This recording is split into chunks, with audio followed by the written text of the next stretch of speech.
All right, everybody. Welcome to episode 3 of We Love Wrestling with your hosts, Josh and Rusty. Today we're speaking to Jared Kripke. Woohoo! Yeah. But I do want to mention, if you follow us on social media, you'll know that we lost the audio from 2 episodes. We'll get those recorded again, but I do want to mention something that happened a few weeks ago that was pretty important in my wrestling journey, as it were. A few weeks ago, I visited the House of Champions show, the Smitty. If you're local, you've probably heard of it.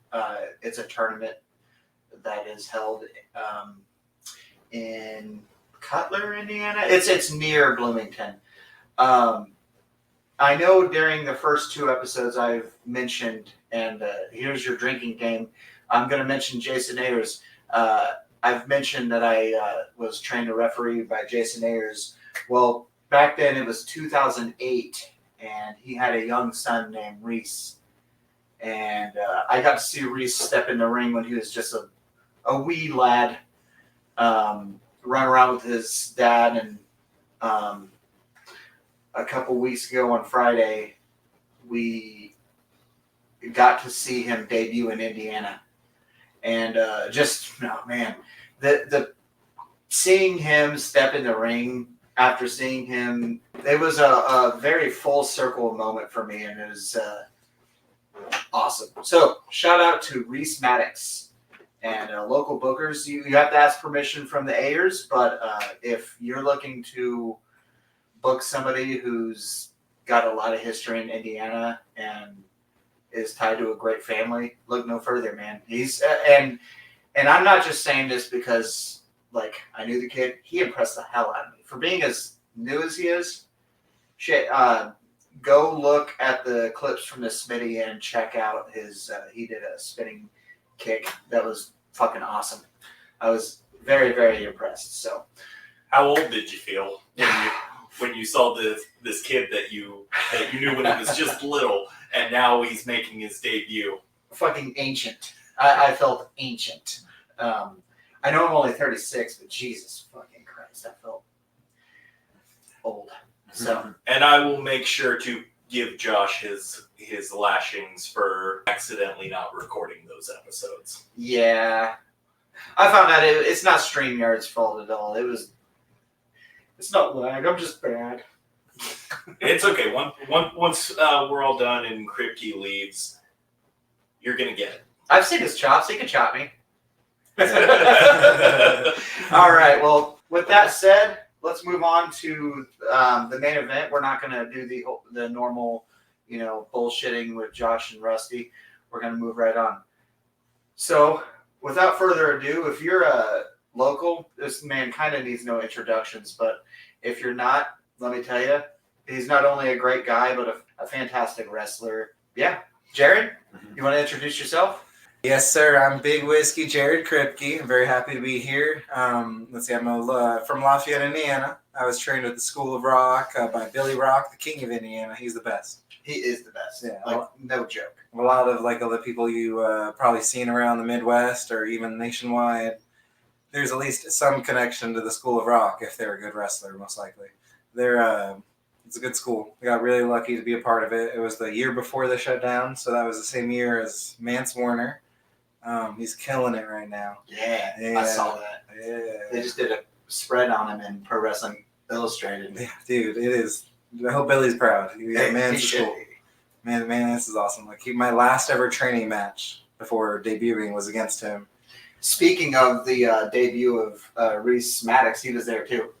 Reese Maddox? Yeah, he was there to watch Reese. Mance was there? Oh, no, Billy. Oh, Billy was there? Yeah, I saw a picture of Billy. Yeah.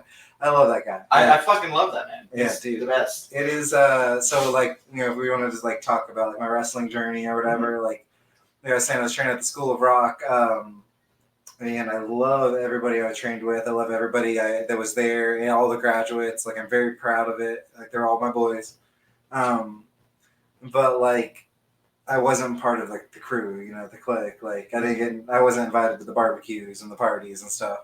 and it's no heat, nothing like that. Like I love the boys. It's just I just hope that how do I say it? I just hope Billy's proud of me too, of course. Because like I hope he knows how much I respect him, and I base like a lot of my stuff around what he taught me.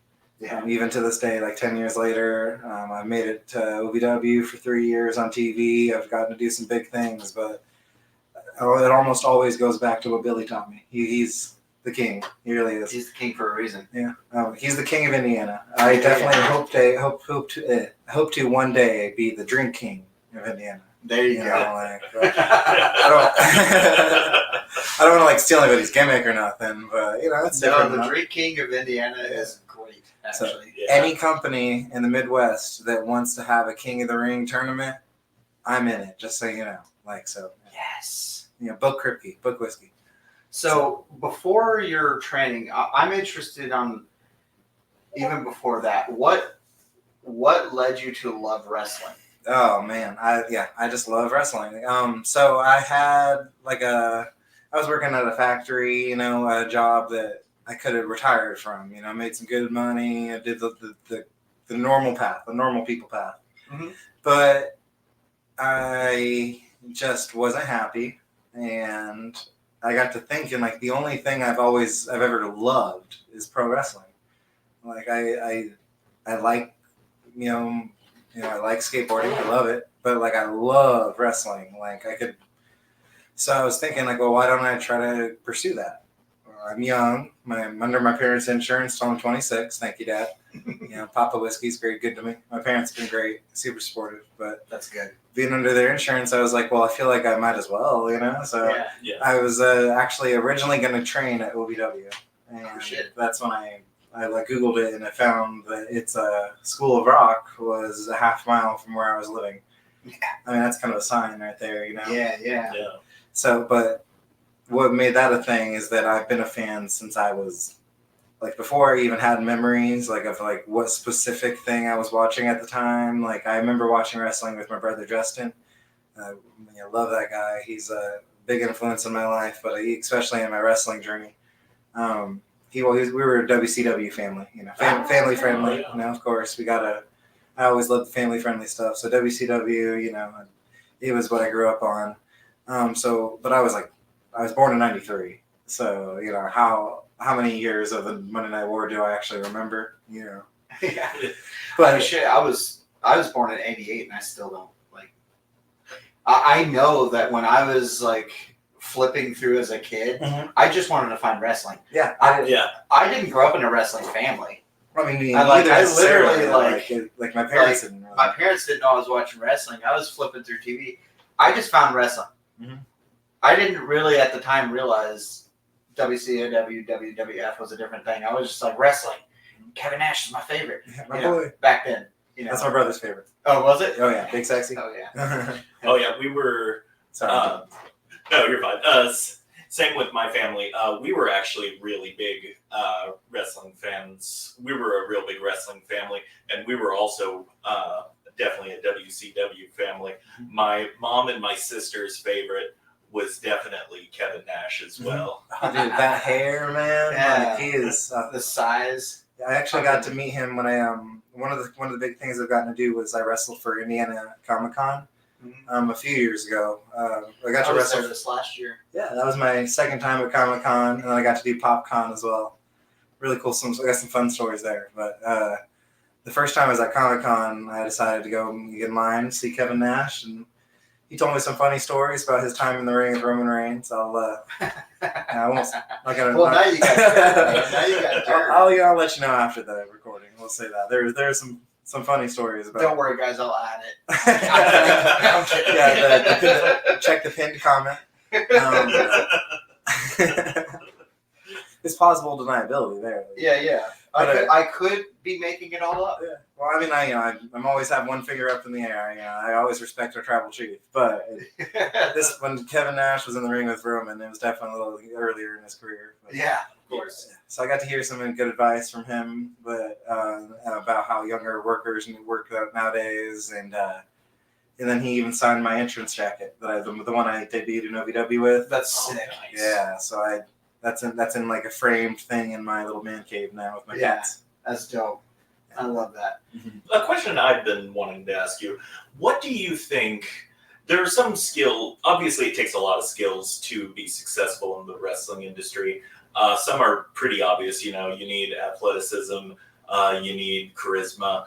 What's something that's still really important, but it's something that you might not think about or realize until you actually get into the business? The first word, professional wrestling.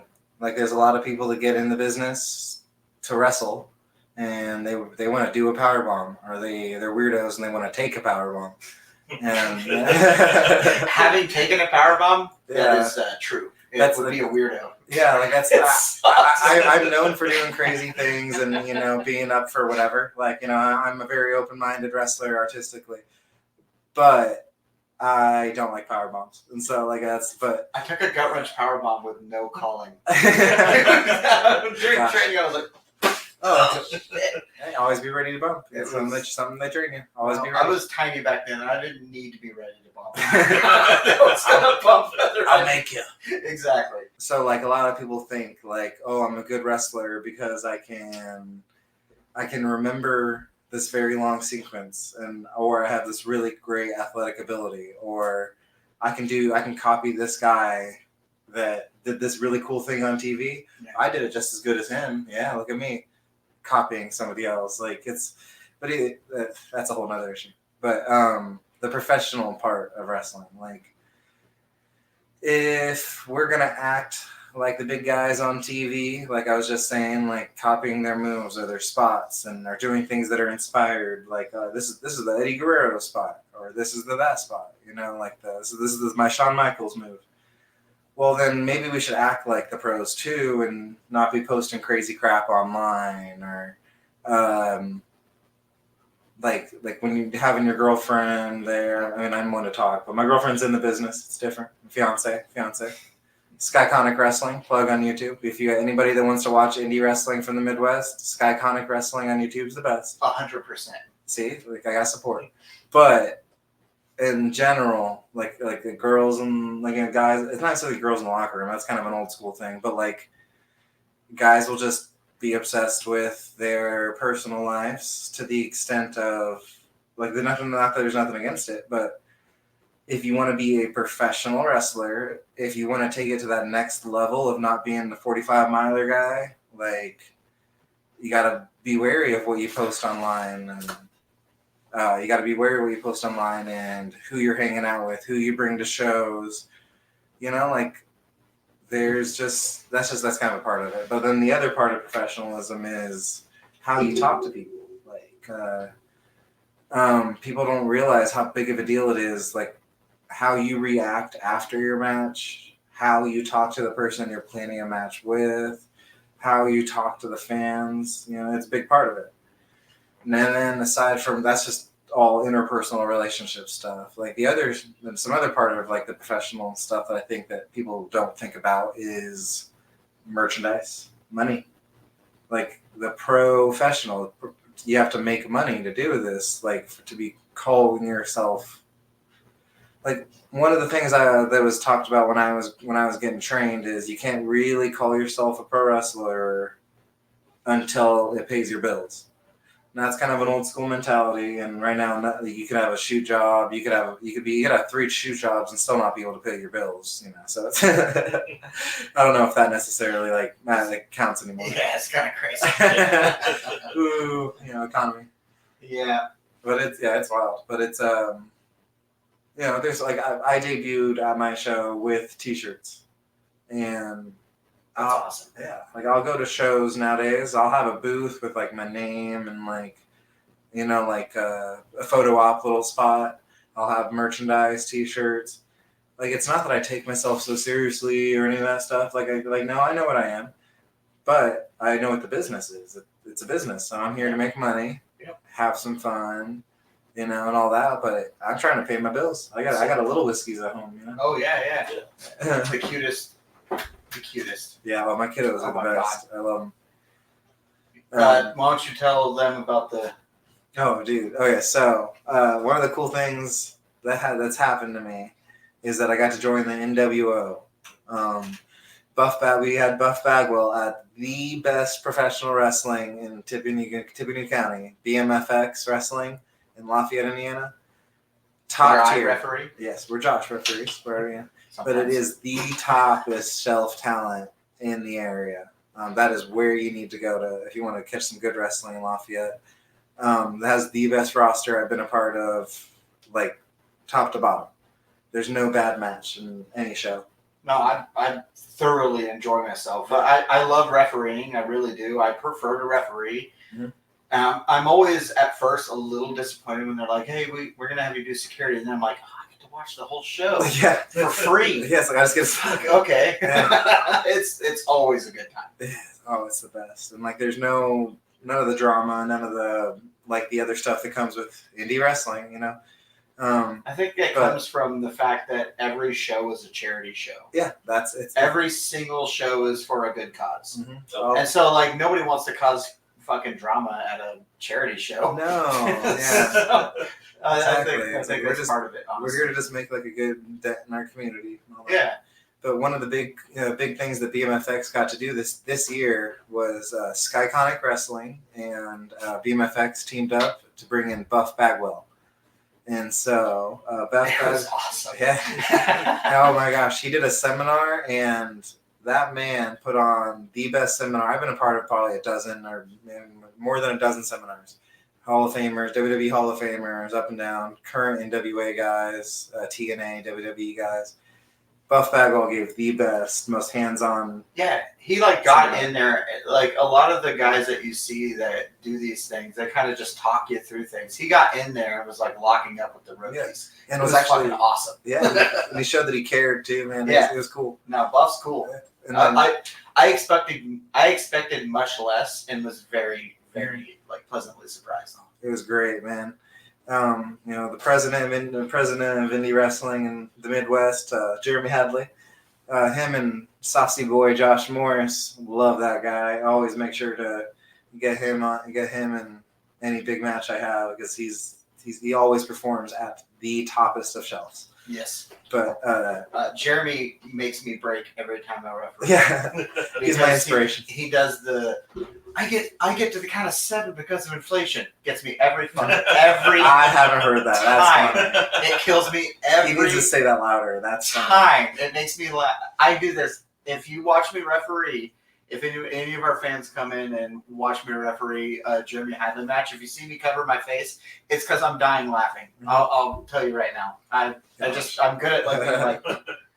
Yeah, he is the best. I take a lot of I don't copy him, but I'm inspired by him, if I should say that. I hate him and I love it. Yes. I love him and I hate it. I love him and I hate it.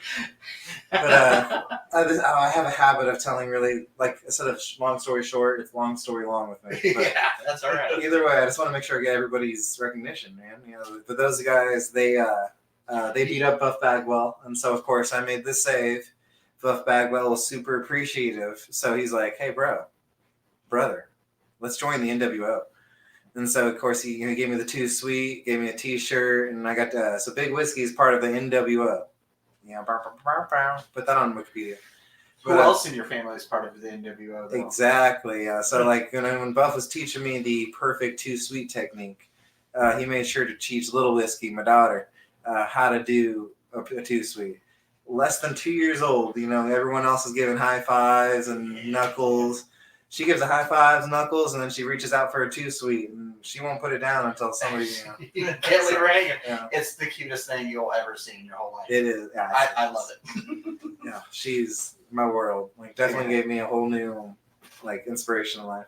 But as someone who grew up in a WCW household, that must have been really surreal to join the NWO. Oh yeah, So yes, but that was definitely one of my biggest accomplishments or whatever in my career. Even teaming with Buff Bagwell, being a part of the NWO, I couldn't imagine that when I was a kid.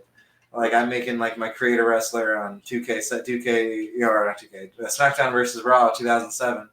I wouldn't even put my creator wrestler in the NWO. So to have me actually part of it, it's pretty cool. Pretty cool. I put that up there with a lot of the big parts of my career.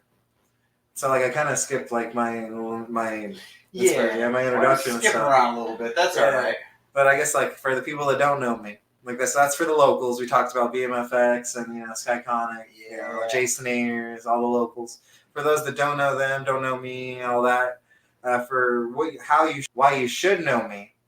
I'm the top shelf talent of the Midwest. I make sure I 40 proof myself every time I'm in the ring, every single match. Give it the top, prove myself I'm top shelf talent to the crowd. But aside from all the puns, I was trained by the best, Billy Rock, School of Rock. I went around the Midwest for a few years. I had a WWE tryout, a TNA tryout. The WWE one was to be a referee, and they found out I'm 6 feet tall, and so that kind of wipes it off. Too tall? Yeah, I'm too tall. I'm sure there's other reasons. I'm 5'11". 5'11". Shit, I didn't know there was a height. I mean, it's not a height limit, but I mean, than, you don't want to be taller than the cruiserweights. I never thought about that. Yeah, exactly. So you shot down my dreams, man. I'm sure I didn't get it for other reasons or whatever, But I'm gonna. That's good. That's my reason. I didn't get it because I'm too tall. I'm just too good. I was gonna say maybe you're too good, but then, I mean, that could be. Armstrong was even talking to me. Like, we had like the one-on-one. He was saying like, are you a wrestler? Like, do you wrestle or you're the referee? And I'm like, well, this is my first time refereeing. If I'm honest with you, like, was at my WWE tryout. And it was so I have part of. Oh my gosh, I'm jumping around all over, but. That's Put something to put on my resume. I was a part of the first and only all referee WWE tryout. Nice. Yeah, and nice. I got that through somebody at OVW. I didn't want to ask. I'm thankful to whoever got that for me, whether it was Al, Ashcraft, Basham, whoever it is. Thank you guys. It could be anybody. It could have just been lucky. I don't know. I'm very thankful. And I will always be appreciative of that. But the referee, when Armstrong was talking to me, he was like, "You're a wrestler?" I'm like, "Yeah, this is my first time refereeing, actually." So we talked about it, and he said, "Well, if you want to wrestle, you'll never be happy not wrestling." Okay, so I can confirm that. Listen, I really want to wrestle. Mm-hmm. Now, I love refereeing, I really do. But every time I referee, there's a part of me that's like. Yeah. I wish I could kind of do that right now. And nothing against any referee. Like if they want to do both, they can. If there's nothing. It's your skills, like in your drive, like your checklist, like what you want to contribute. There's some people that love commentary. I can't. I can barely do an interview, let alone a commentary. Like. Sorry, guys. See how the retention is on this. Oh my God, Kripke, get off of them!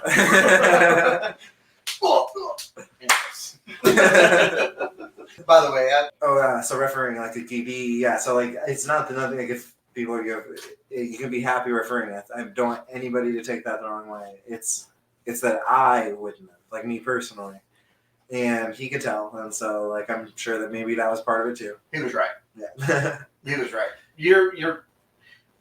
Not to like blow smoke up your ass, but you're too good to just be a referee, man. No, it's not. Seriously.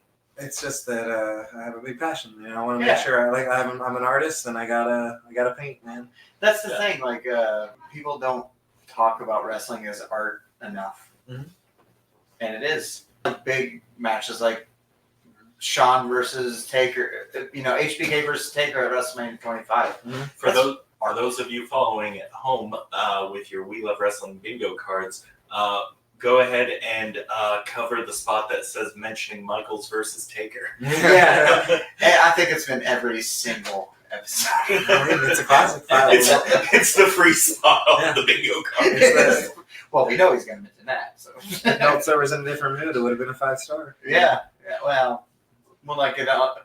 We'll not talk about Uncle Dave. Uncle Dave. The BSL is pretty big.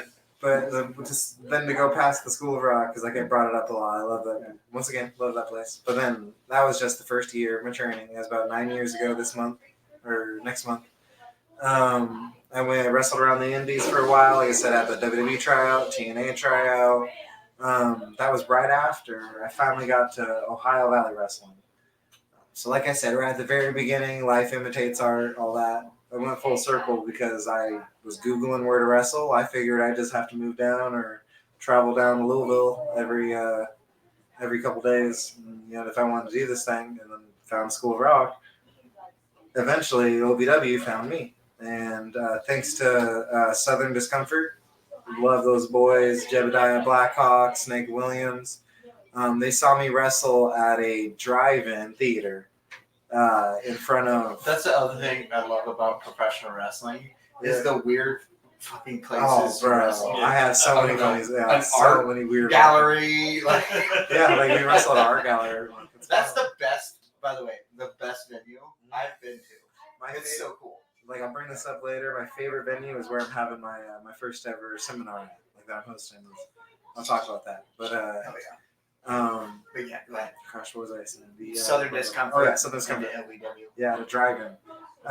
In front of the best part is it was in front of I think 4 fans, like paying fans. Like I'm sure like somebody's girlfriend was there, but I find that that's almost more fun because then you're like, all right, well now we're gonna really include these 4 people. Yeah, well, I kind of just wrestled for the camera at that point, Yeah. Like I was just like, well, I drove this. I'm gonna at least get some content for my channel and practice some things. But this match, the guy I was wrestling, he was a green kid. He was He was really wanting to do some stuff. Like it was a championship match. Like we were thinking, it was an inaugural champion, like a vacant title. So we wrestled. Vacant owns another championship. Yeah, seriously. Oh, he's holding them all. The goat. He's the goat. Vacant strikes again. Yeah. This kid wanted to give it his all, and so I was like, well, whatever. Let's go for it. I'm always wearing my working boots, so let's have some fun. Hell yeah. And so we had some fun. I had a 15-minute, 25-minute, like, good storytelling match. No There cuts. are no cuts in this podcast. Christy. 0. Okay. That's the running joke. Every time we cut, we say there's no cuts. Oh, There's no cuts. This is a solid interview. Of course. And Or don't you mean that's what we would say if we Yes. cut? If we cut, I didn't say running joke. Did I out loud? No, of course not. Like I said, it's party foul, Let's spill our drinks. No, I mean, if we were to cut. But anyway. No drinks in here. So yeah, I was wrestling at a drive-in. So I'll cut that. Oh, you're fine. It's Hold on. funny. So I was wrestling at a drive-in in front of like 4 fans. I don't remember how much. I don't know what you guys have heard, but so I was wrestling at a drive-in in front of like 4 fans, and that's always the best because you never know like what you're gonna do. Yeah, you kind of play to the crowd too. Yeah. At that point, you can like individually include that. So yeah, indie wrestling, like a good indie crowd. If you had 4 fans, yeah, you would just mess with the 4 people that are there. This kid, he wanted to go all out. Like he didn't want to just have a match in front of 4, like the 4 fan match. Like he wanted to go all out. I really appreciated that, and I thought it was cool that he was like, he cared so much about the business that he wanted to give it his all. So I'm always got my working boots on if my opponent's will, and I'm always ready to give it my 100%. I give it my 100% anyway, but I mean like work rate. Ooh, look at me. I've never seen you like half-ass. Oh no, I've never seen you come out and be like, meh. No, Like, exactly. this shit doesn't happen. I just meant like physically, like the either the physicality, the brutality, or spots. Like I'm not a spot guy, but if my opponent is very passionate about it, I'll probably trust him. Yeah, your matches aren't spot fest. You make every match feel like it's There's a story. It makes sense. Yeah, there's a real psychology to it. Yeah, Al Snow always talks about the why. Where's the why?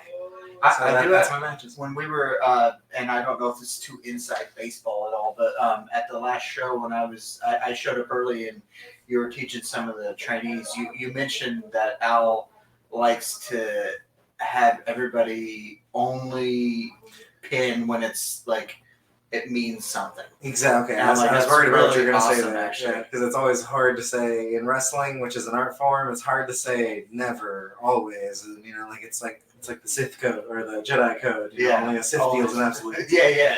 But like, because this is an art form, you know, so Yeah. everybody has their own opinion, and even like what you're just saying, like, you know, you want everything to mean something. So when you pin somebody, you want it to mean something. Well, that's my psychology. That's Al has a very Al Snow version of it, and I've learned so much from him.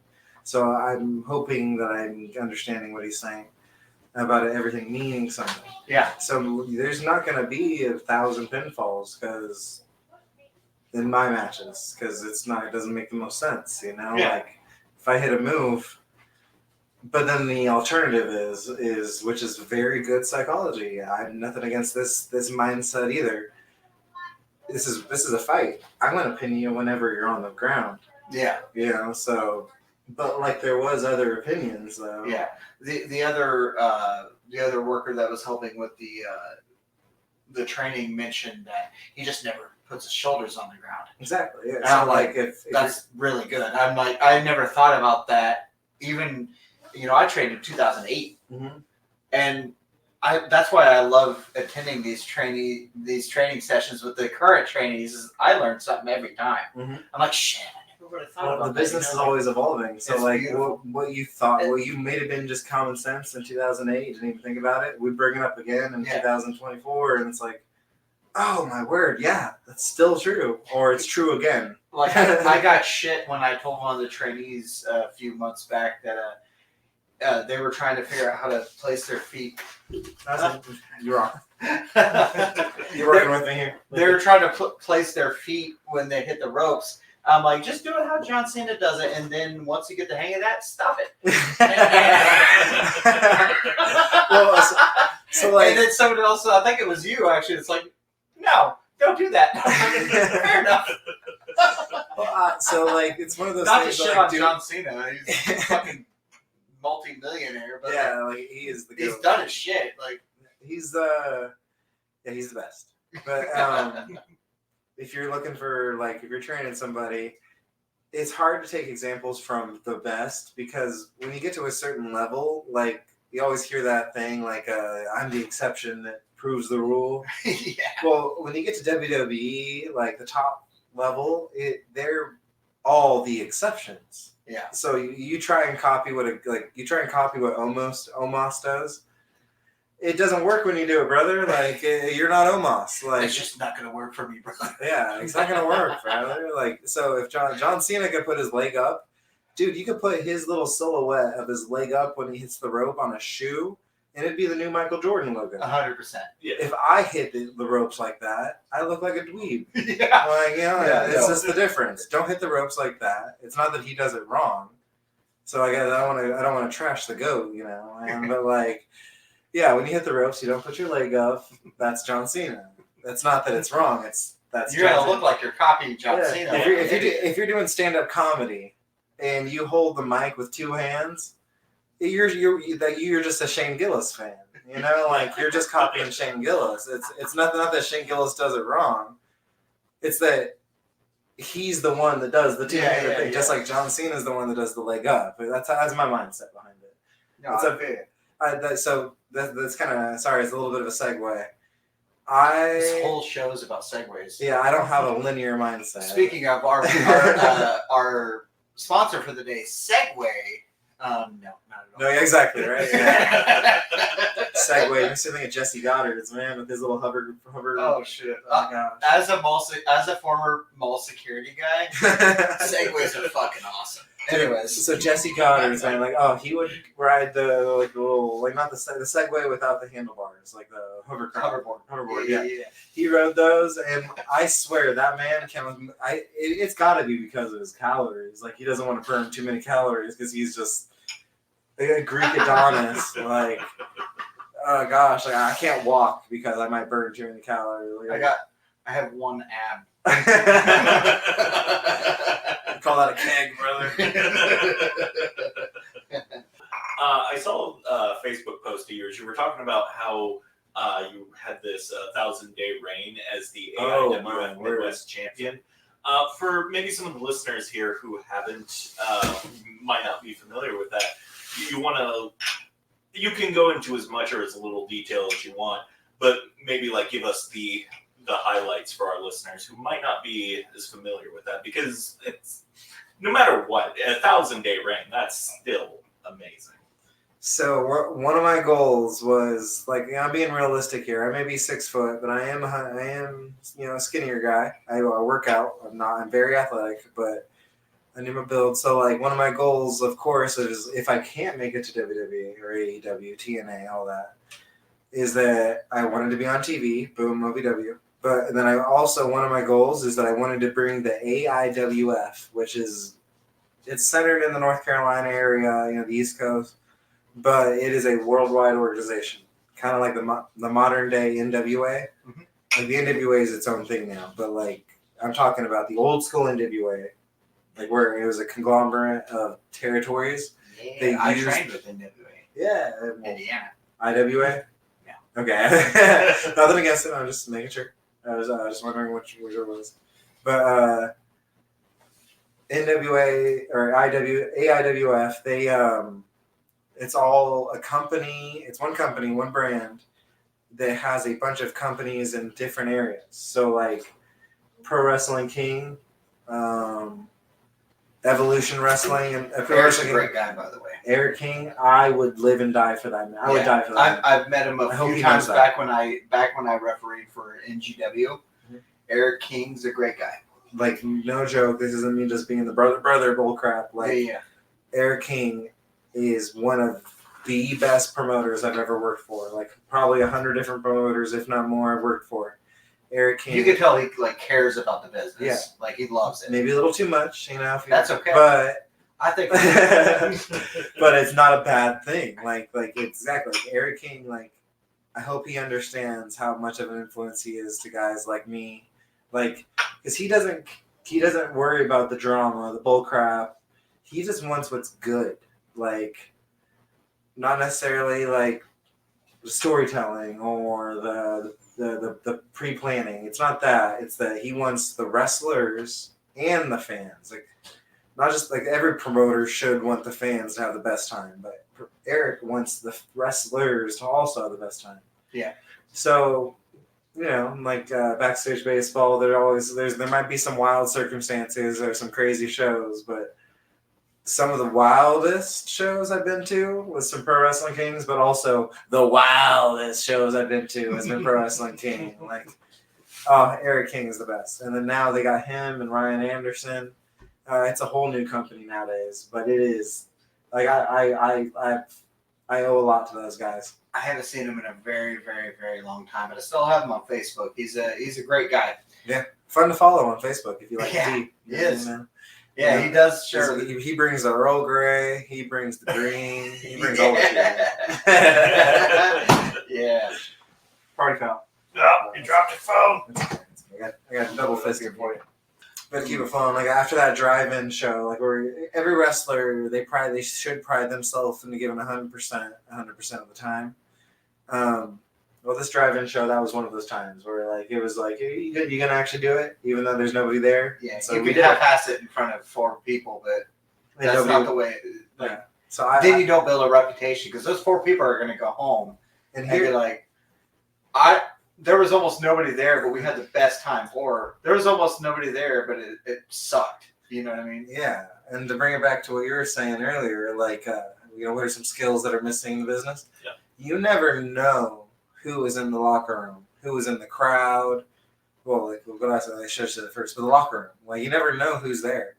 Like, it may have been kind of a smaller show, and honestly, this company was on its last leg before it rebranded to a better company. But so it was literally like a nothing company. And why would you give it at all? Well, you care about the business. There's respect for the business, there's respect for the fans, and respect for yourself. And so you give the best match you have. In the locker room, you never know who's there. So like after I wrestled my match, it was about 20 minutes, championship level match. Nothing too stupid. I ain't jumping off of ladders or balconies, but we just, physically gave it our all anyway. And afterwards, put the guy over. It was fun. It was great.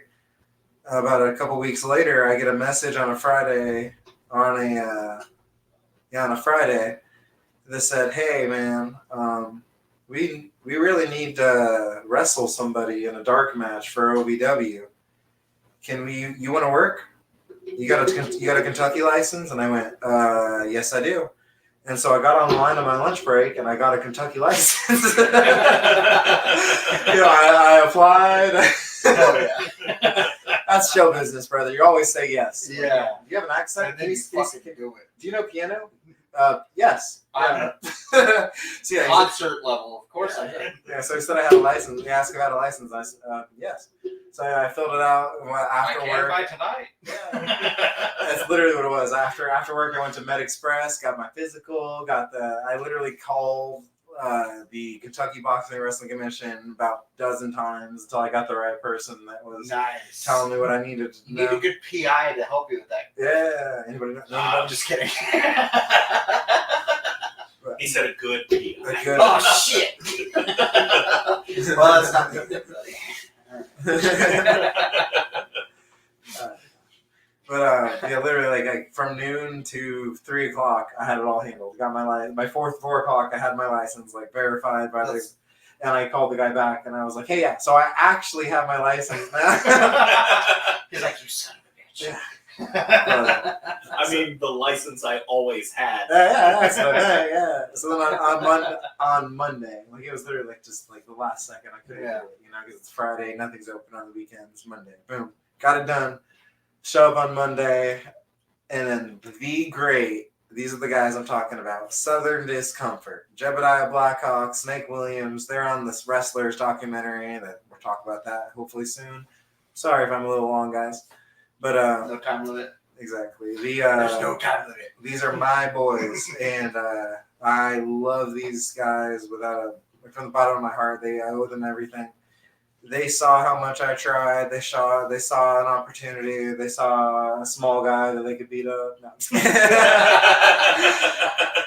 No, they saw a guy. They saw somebody that they could make him look good for a dark match, and they wanted to give me a chance. And they saw how much I cared and respected the business, which is what School of Rock is the number one thing: respect. Yep. So they saw what I was trained, and that shows in every single one of Billy's trainees. We care, man. Yeah. Again, if we don't care, we ain't gonna half butt it. There's a reason that they go on to do big fucking things because they respect the business.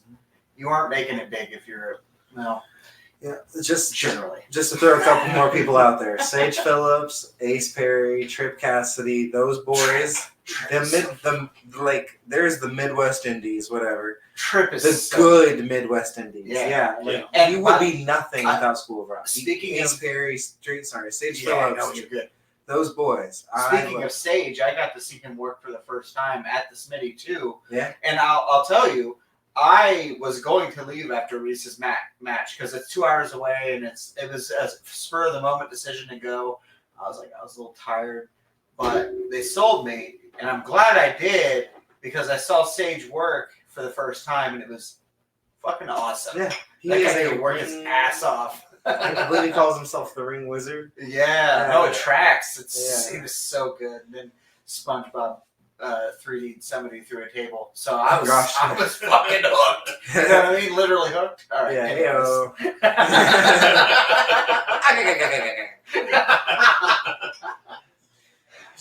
Sage, man, he's one of those guys that I hope he knows, because I'm not good at reaching out, and I'm not good at the whole brother, let's go hang out at the bar stuff.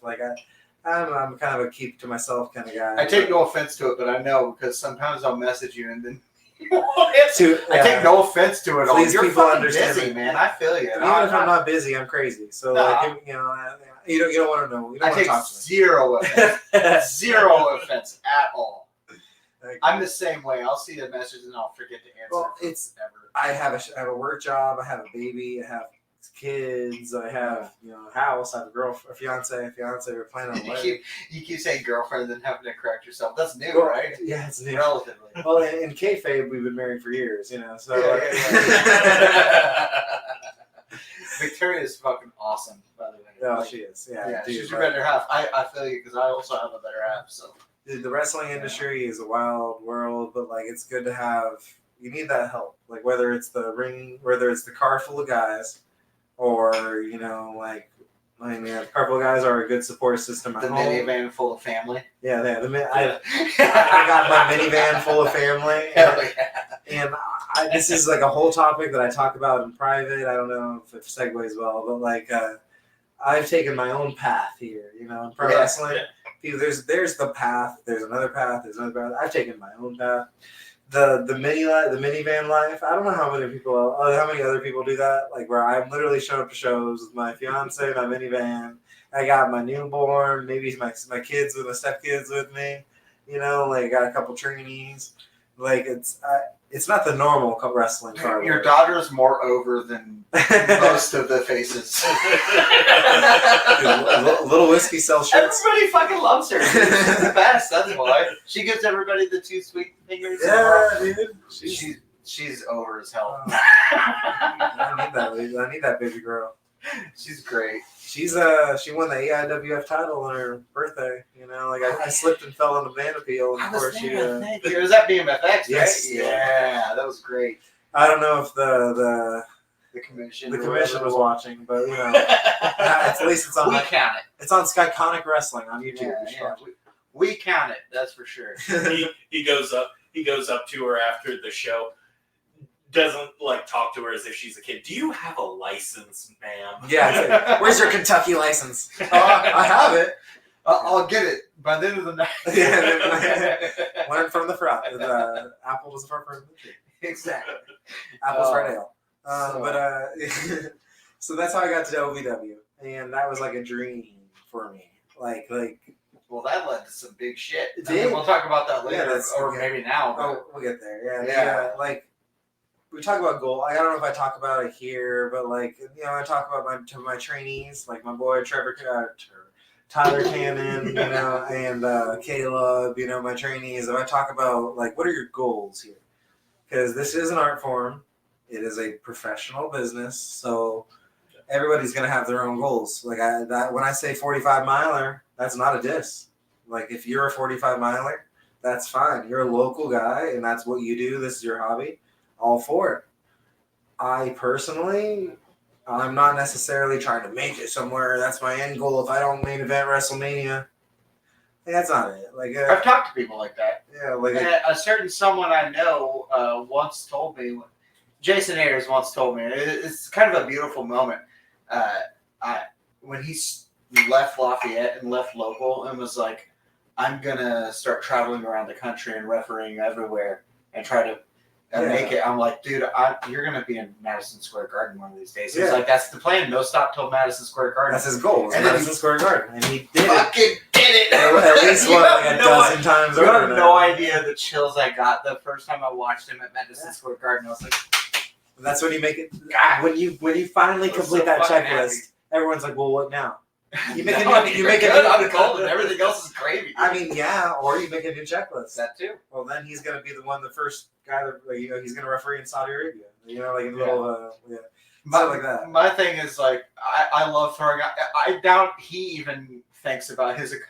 I was like, oh, he was the first person to referee a live match on the WWE Network. Not only that, but he was the first person to be there when Big Whiskey Jared Kripke was in a pro wrestling ring. Hell yeah.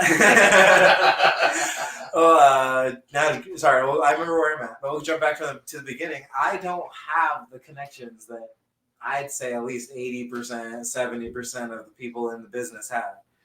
I never was brought to indie shows as a kid. I never went to a WWE show as a kid. Me neither. I don't have an uncle. I don't have a brother. I don't have a nephew. I don't have a grandpa. I have nobody that has anything to do with the wrestling industry. Anything. I didn't even know that indie wrestling existed. I just thought it was Ring of Honor. That's the lowest you go was Ring of Honor. I had Chikara. Chikara. That was it. I thought that if you wanted to start out as Chikara, Ring of Honor, TNA, WWE, if you want to maybe make a top in Japan or Mexico. I had no idea about indie wrestling. So I show up to, I'm just Googling, and I find the School of Rock. I show up to my tryout because you have to try out, of course, to see if you're even worth a crap. And my tryout has WWE referee Jason Ayers there. Don't you love saying that? Yeah, It's so sick. like him, and it's insane. Like the amount of pressure that was on. Like Billy, I looked up his reputation. Like I knew he was the best in the Midwest. Like not just the king of Indiana. I'd say the whole Midwest. Like Without a doubt. it's OVW and then School of Rock. Like, Yeah. People may not remember that now because it's been a few years since it shut down. But brother, School of Rock is where it was at. Well, Billy was on AEW and WWE. I mean, yeah, it was So, a manager, like, yeah. You know, anybody that watches enough Yeah, should know who the hell He is. Jose Lothario with that stuff, Yeah. you know. I hope people get that. Like Ruby brought him in both places, which rightfully so. yeah, so awesome. I still sometimes catch myself calling her Heidi.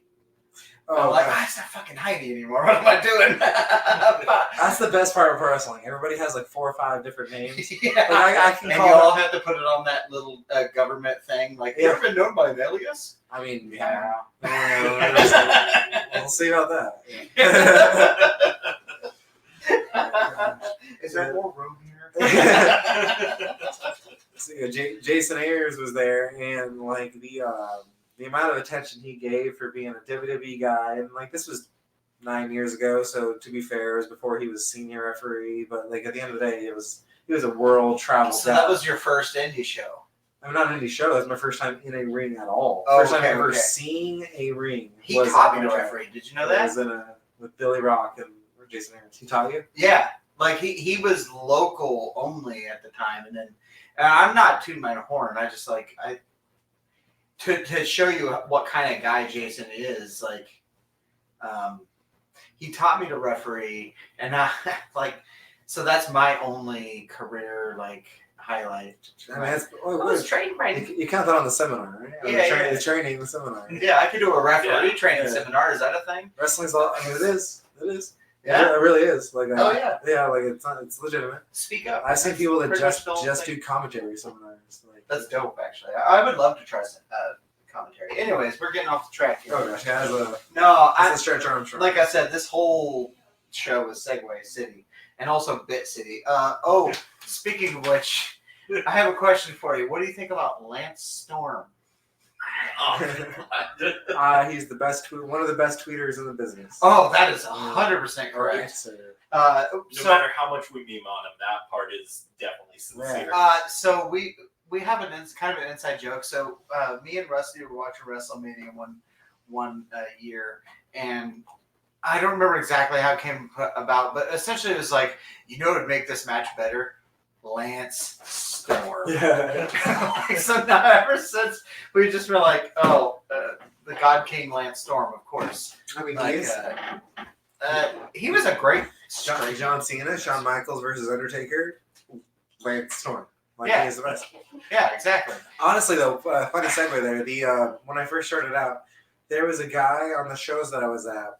Like, this was the lowest of levels of shows when I first started out. I'm not gonna name names, but the company that I was working for. So when I first started out, like there was like the lowest of companies you can get to in indie wrestling. Like, no dissing, we won't call it low, startups. So we call it startups. Yeah. So let's call it a startup. 9 years in, but still a startup. But either way, one of their biggest accomplishments was having a guy that was accepted to the Lance Storm Academy. Accepted. He didn't go. He just. And that's no diss to that guy, but it's just funny. Like you see a guy in a flyer and it's got like the NWA logo, the TNA logo that says "accepted to the Lance Storm Academy." Lance Storm from, that's great. And honest, but You have to. I put that on my resume though. But I know. But it's just funny that was like, that was the peak. I was telling somebody that the other day. I don't remember what the fact was. I was like, in wrestling, you kind of play up every single bit of rub you ever get. Oh yeah, Even if it's the smallest shit you've ever heard. Like, that's a good segue there, brother. Like 5 minutes. because we're getting to the OVW thing. We're saying I got 2 OVW thanks to Southern Discomfort. And my time on WW. Mr. Netflix, Jared. When I was there, they had that Netflix documentary, and this is what kind of ticks me off. Like there's always a little part like it makes you bitter or whatever, but like I try not to be too bitter. Like not in an upset way, but like it's just funny. I was there when OVW was filming that documentary for Netflix. Mhm. I basically moved to Louisville. Like I changed my pronunciation. Like it's not Louisville. It's not Louisville. It's Louisville. Like I literally say it correctly. That I lived there for the entire month. Come on, it's supposed to be funny. That's the funniest thing. You could always tell who actually was from Louisville. Like if the more they slur, like they're freaking Kurt Cobain or something. Like, oh, that's when you know if they actually were from there. But I take pride. Like I lived there for years. I lived at a place called the Wrestle House. So like Daniel Bryan living at the New Japan dojo. With like Leota Machida and all these other huge names and stuff. Man, I lived at the Wrestle House, like in Louisville. I'm not making nothing to you guys.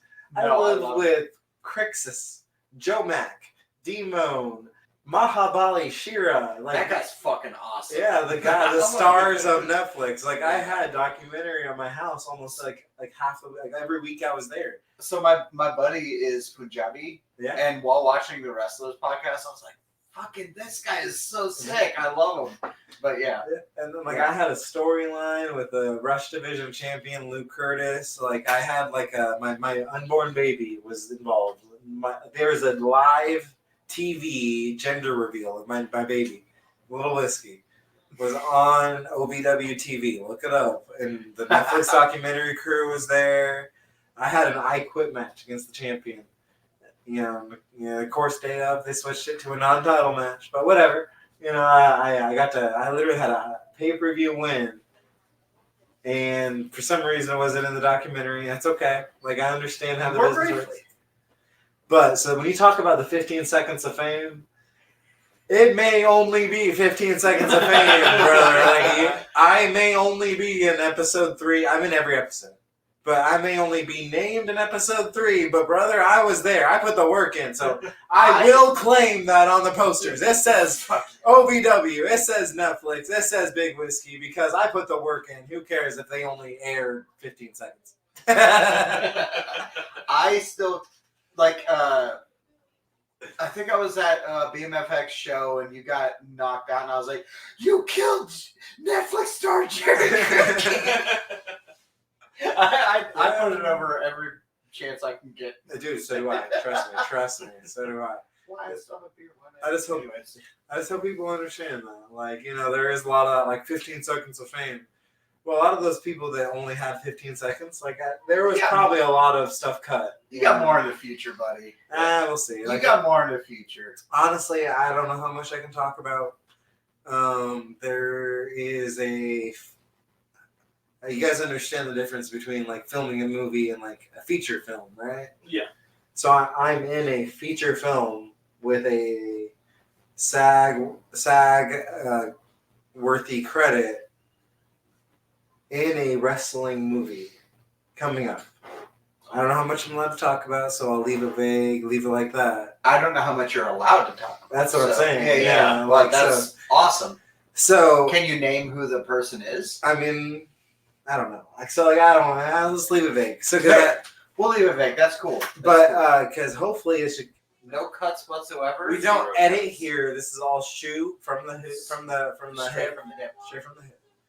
So anyway, about that movie, I can't talk about it. I don't know why you're bugging me about it. Why are you doing that? Not bad, man. But anyway, I don't know. I don't know when it's coming out. This is one of those weird things about show business. We were talking about earlier about what are some skills that people don't understand about wrestling business. This is a professional business. When you get to a certain level, I'm not saying I'm at that certain level, but I got to be a part of things that were at that level. And when you get to a certain level, I am learning about how this show business is weird. Wrestling is weird. Wrestling in general. So this is one of those funny things that people talk about all the time. What is pro wrestling to you? So this isn't in general, like I'm sure this isn't a blanket statement, but like in a sense, like if you were to ask me how do you plan a pro wrestling match, or what is a pro wrestling match? Because it's not all something you could plan.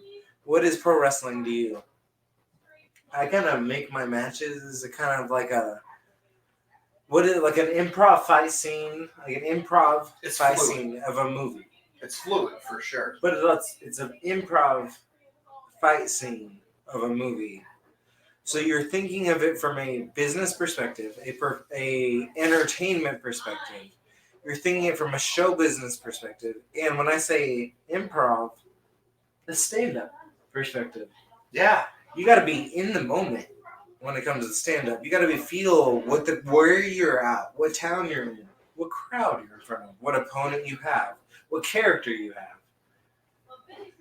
And think of that on top of everything else. Wrestling probably a little differently than other people. Like I kind of view it as like an improv fight scene of a movie.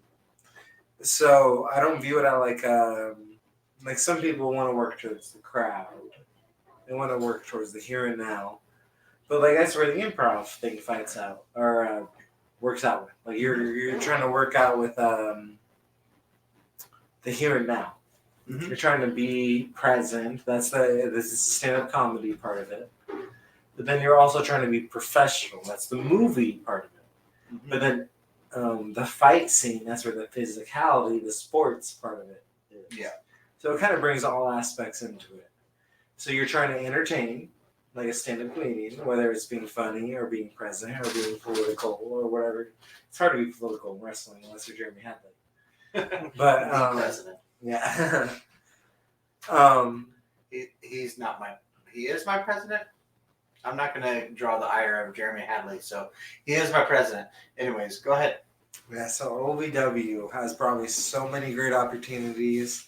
Like getting in with Southern Discomfort, like I'm so thankful for those guys, and we're still killing it at IPW.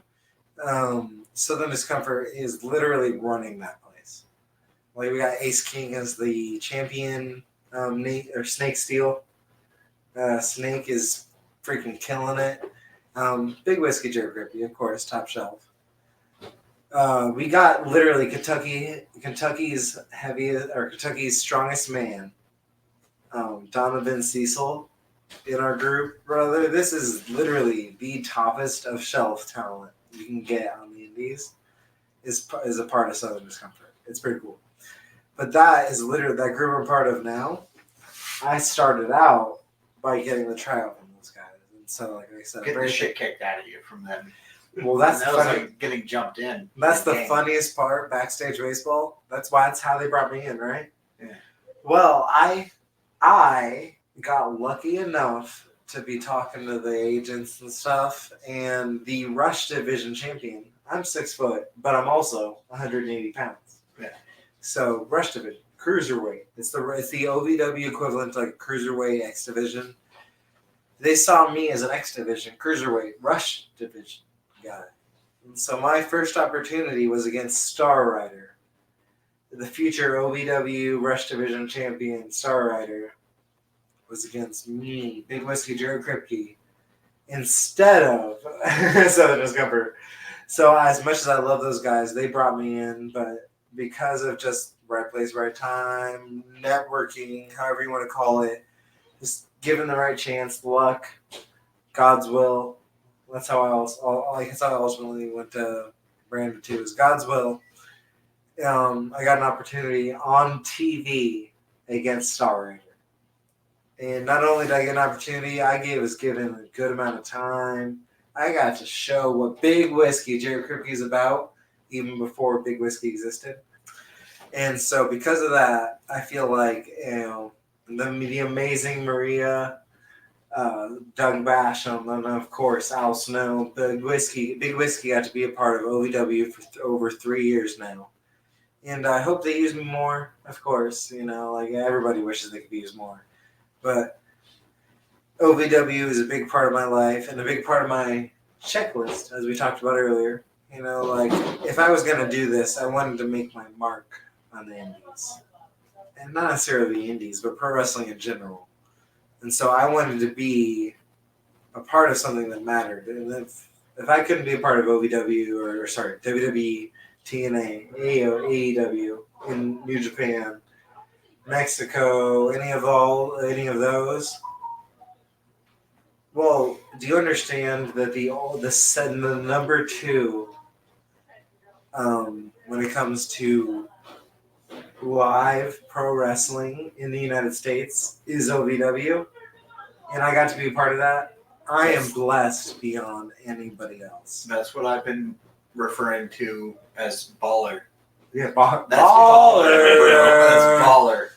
The featured Tyler Cannon, baller.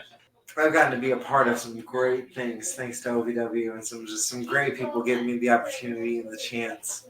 And a part of OVW is what they got to do. Not only is a part of, like, they've been WWE developmental, TNA developmental. They got to be the first pro wrestling on Netflix. Like, they got a documentary before WWE, before whatever. They got a Netflix documentary produced by BBC.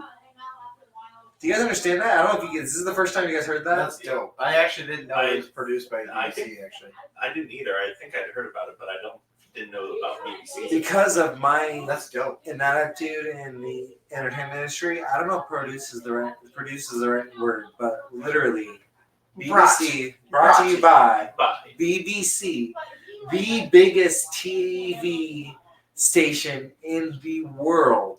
And I got to be a part of that. That's awesome, man. Like, that intro where it has Haley James being dragged.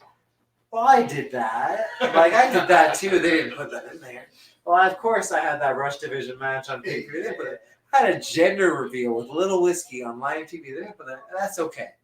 I literally am not bitter. I'm so thankful. Yeah. That I am literally get to be a part of things. Well, we talked you look about up OVW on Netflix. You look up Netflix look up wrestlers on Netflix. The thumbnail is Cash Flow from Sylvester Stallone's TV show he's doing. Yeah. You got Cash Flow holding the guy up. Who's that guy? Big Whiskey. Who's that guy? Kripke. It is Big Whiskey, Jared Kripke. I am Michael Wazowski. You can't see my face. It is covered by the logo. It is cropped out. That is me, though. I am Mike Wazowski. I of pro wrestling. This is Big Whiskey, Jared Kripke as the thumbnail on Netflix Wrestlers. That's incredible, man. No, you don't understand how much that is funny that is. Not only is it the Netflix thing, OVW programming, advertising that I have been a part of. Where you're the Mac. Can you see my face? No. I am literally covered by the logo. Or another guy, or just cropped out. At this point, it's like a running joke, it seems like. It is. That is. I don't mind. Who cares if you guys know my name? I made my dent in the pro wrestling. That is funny to me. That's awesome, man. That might be the quote of the night. I am the Mike Wazowski of OVW. Of OVW Netflix wrestlers. I am the Mike Wazowski of indie wrestling. You guys have never. He's the actual workhorse. I'm behind all the actual work. Anybody who has seen Monsters Inc. knows just how important Mike Wazowski is to that. Seriously. Do you see me on the flyer? I mean, sometimes, yeah. Mike Wazowski's on there sometimes. No big deal. You know, whatever. Monsters in the University, whatever. But Monsters Inc., no, of course. His face is covered up by a logo. Big Whiskey, Jared Kripke here. Match of the night. It normally is, honestly. Yeah, like, definitely. It's not a joke. I try the best, though. Really, though. You're like the like every pay-per-view where Dolph Ziggler was on in WWE, and you're like, they kind of like stole the show, right? Dude, okay, that's that's kind of a funny thing. I was a chubby kid. I was a pretty chubby kid, you know. Like, I'm sure a lot of wrestling fans can agree to that. But I was a chubby kid. I would know nothing about that. And then Jerry Lawler. Rusty is famously skinny. Very, very thin. I wish I could be as skinny as Rusty. I know. But you look great, Rusty. Now I feel like I'm being mean. All right. Honestly, though, you guys, I wish this was a video podcast because he would steal the show. He is a looker. Yeah.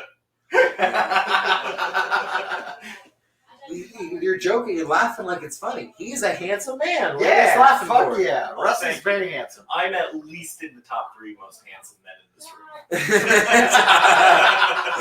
1, 2. You know what? I would agree with you. I mean, we're all in the top 3, which is, I only associate with good-looking people. I'm just saying. I don't know Oh. what that means. But anyway, being a part of like some big things though. Like Yeah, so yeah. you were saying talking about OVW. Like I got in there thanks to Southern Discomfort. I had some great opportunities thanks to Star Rider and right place, right time. My ability, I hope. But at the end of the day, like I'm just very thankful for OVW. And then of course they had that Netflix documentary. I got to be the Mike Wazowski of that, like we were joking about. But I kicked that turnbuckle's ass. Like I'm sure you've seen it. There's so much more there, but I have that turnbuckle in my garage, in my man cave. Nice. Yeah, so Like like Netflix turnbuckle. I'm just so very thankful, honestly, for the opportunities I've gotten to be a part of, and so I wish I could talk about some things that are coming up. Like coming up here soon, I have a movie coming out. I don't know how much I can talk about. I'll just leave it at that. And on top of that, I have my own seminar coming out. It's my first time having the opportunity to coach my own seminar, teach my own seminar. For upcoming wrestlers, where is that going to be? So that is in Logansport, Indiana. It is on October 12th. 2024. If you want to contact anybody, you can contact me on Facebook, Instagram, all that stuff. Evolution Wrestling. This is something that, of course, I'm 9 years in now.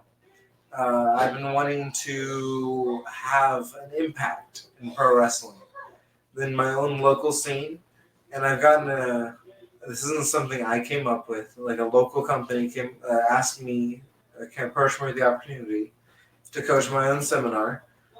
This past year, I've gotten to be a part of BMFX in Lafayette and Train some of the younger guys. You're killing that, by the way. dude, those guys are awesome. Like Tyler Cannon, Caleb, those guys are the Juan, even. I mean, I know Juans. there was. The boys that are trained there, man, they are awesome. They got a passion. That's what I really noticed when I first joined in and started refereeing and helping. That's what it's about. It's about passion. Another part of it is respect, of course. That's what School of Rock treated. Yeah. Or trained. Yep. So on October 12th at the Historic Theater, like we're coming full circle here. We're coming full circle.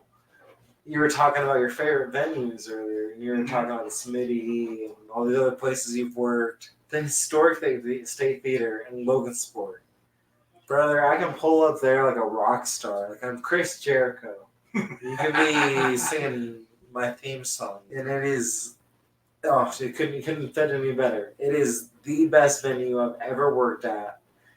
You pull up there, you walk in. It is a theater, like an old school theater. Like, I have my own private locker room with my own bathroom, which is, as a wrestler, you gotta understand that's outrageous. That's crazy, yeah. And not only that, there's a hole where back in the day, they put a projector or whatever it is they used back in the day, like a slideshow, and that's how they'd show a theater. Like, that's how they'd show whatever they were showing in the theater. It's an old school, historic theater. Well, that's literally where I watched the show from. Yeah. It's the best. It is the best. It's like the Lafayette Theater where I trained. I actually trained. That's where I in the had my Lafayette Theater. debut. In the Lafayette Theater? Yeah, dude. Fuck I yes, love man. the Lafayette Theater. Dude. I hope BMFX could be in there soon. Like that Are is, they trying? That would be sick. They're trying for everywhere. Of Dude, course. I would kill it. That would be like a whole thing for me. I'd be like, anyways, No. that's inside baseball, but I would be like Yeah. over the moon if I went back to Lafayette Theater. The backstage is not even nice. It just would be a whole thing for me. I'd be like, The Lafayette Theater is hilarious because like you've had I met Pauly Shore there. They've had so many funny comedians and so many music. Steve-O has been Steve-O. there. Yeah. Oh, okay. So this is a funny topic. I don't know how you're gonna edit this towards this. I'm just gonna flat out say this out Do loud. You're talking about Steve-O. One of my favorite memories ever in pro wrestling in my whole career is working for this man named Mad Hatter Wrestling. We'll just call it his company name, just in case. I don't have his permission. So it's called Mad Hatter, not only wrestling, but Mad Hatter comedy, Mad Hatter shows. He's a comedy producer. He puts on some of the best comedy that you could have in the Midwest. And probably everywhere, but specifically the Midwest. He brought in Pauly Shore. That was great. He's brought in so many more.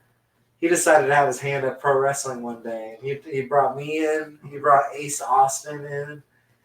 And at this point, he brought me in like months before. About 2 weeks before the show was supposed to happen, I was at a TLC match. Put a guy through a table. The table bit me back. As it does sometimes. As it does. You know, so like I'm literally the guy putting somebody through a table, and my kneecaps has a 14-stitch laceration thanks to that table. Of course, it was a great match. Nothing against it. 14 stitches later, though, I had to figure out what am I going to do. Well, I told Matt Hatter, I'm like, so do you want me to cancel? And he's like, no, if you think you could do it, like I'm all for it. And I'm like, I think I could do it. So I wrestled one leg, wrestled this guy for about 20 minutes, had a great match. With blood. Yeah. Boots, kneecap, filled with blood, whatever. My knee pad. I'm good.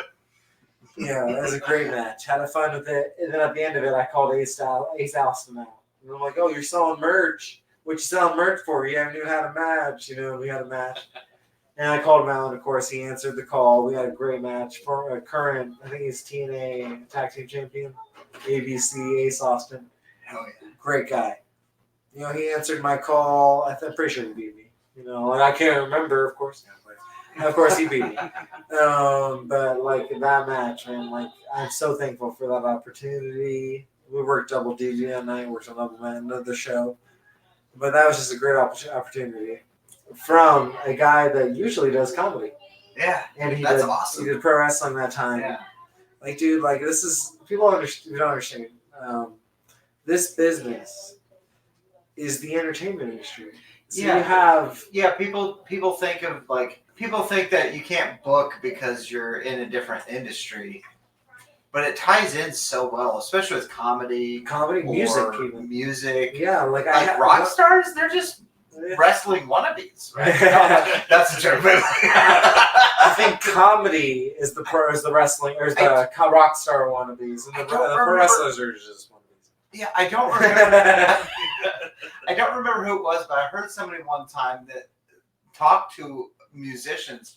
Are like, musicians just want to be pro wrestlers. And then when you talk to pro wrestlers, they just want to be musicians. Yeah. They want to go out and be a rock star. And then rock stars want to be like pro wrestlers. Oh, it's so funny. It kind of just you got to understand, I keep bringing it back to you, man. You're asking originally, what is something that people don't, what is some skill that people don't understand is so important in this industry?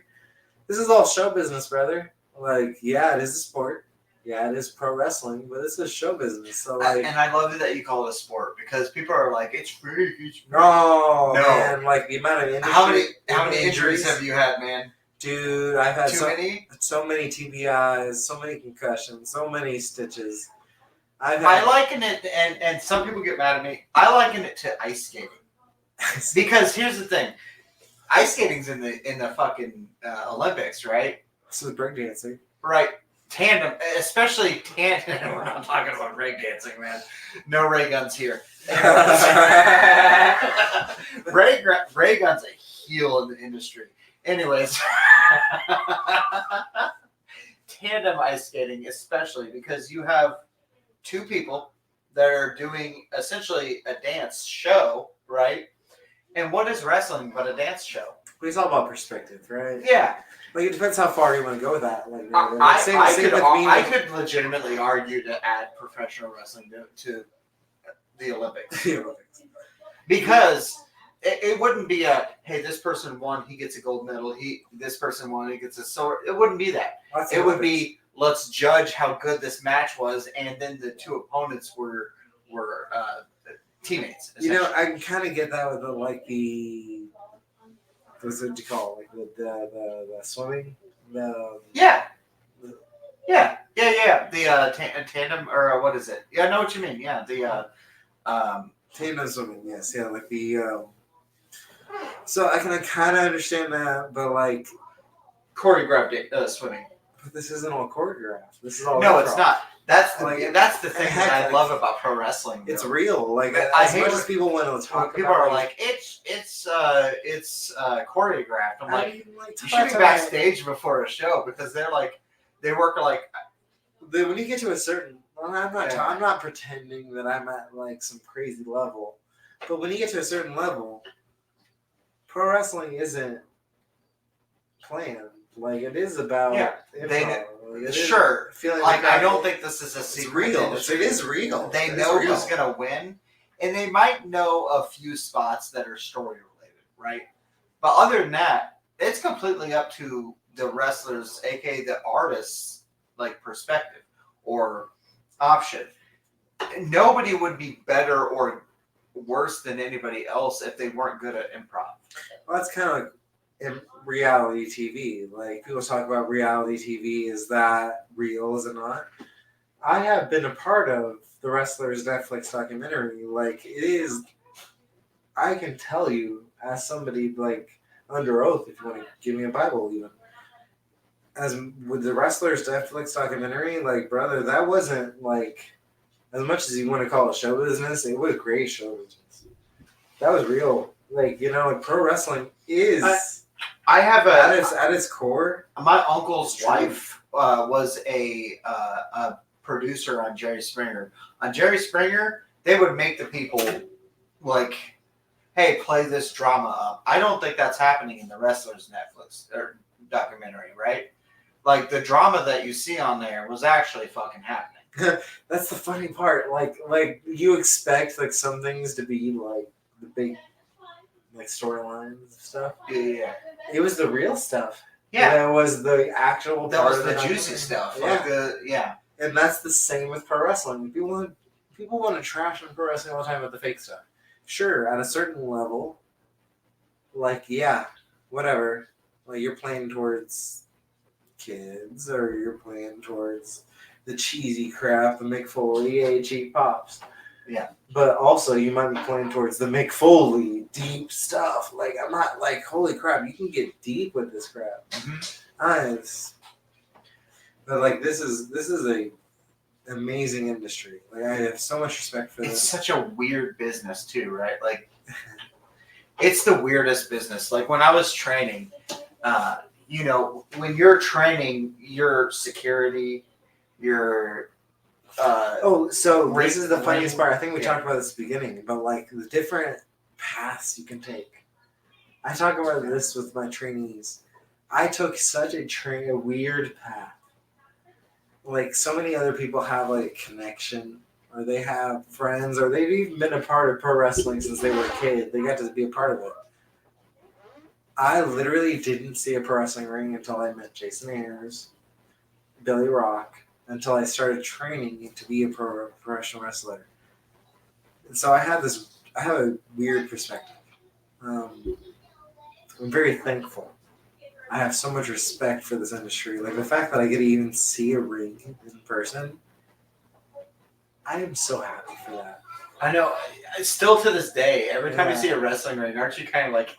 Yeah, like the fact that I get to run the ropes. The most basic thing. Or chain grapple. I love chain grappling, and it's so boring to like. That's not boring. No, to like the casual wrestling fans, they're like, okay, get on with the big stuff. That's to us, we're like, this is sick. Like, I love good wrestlers. That's all. They need to find the right product. Yeah. Watch Jerry Kripke. I fucking love chain grappling. It's the best. It's so much fun. That's the funniest part. When I first started, I thought brawling was a code for I don't know how to wrestle. No, man, brawling is how you get the crowd into it. Yeah. Brawling is how you show the intensity.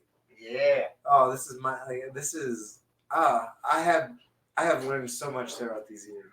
I'm so thankful to have these different perspectives. Like when I first started out as somebody that didn't see a pro wrestler until they start training, Same here, though. to being somebody that's got to be a part of the School of Rock. No, As I'm not somebody's trying got to be a part of OVW. Yeah. As somebody got to be part of OVW Netflix on wrestlers.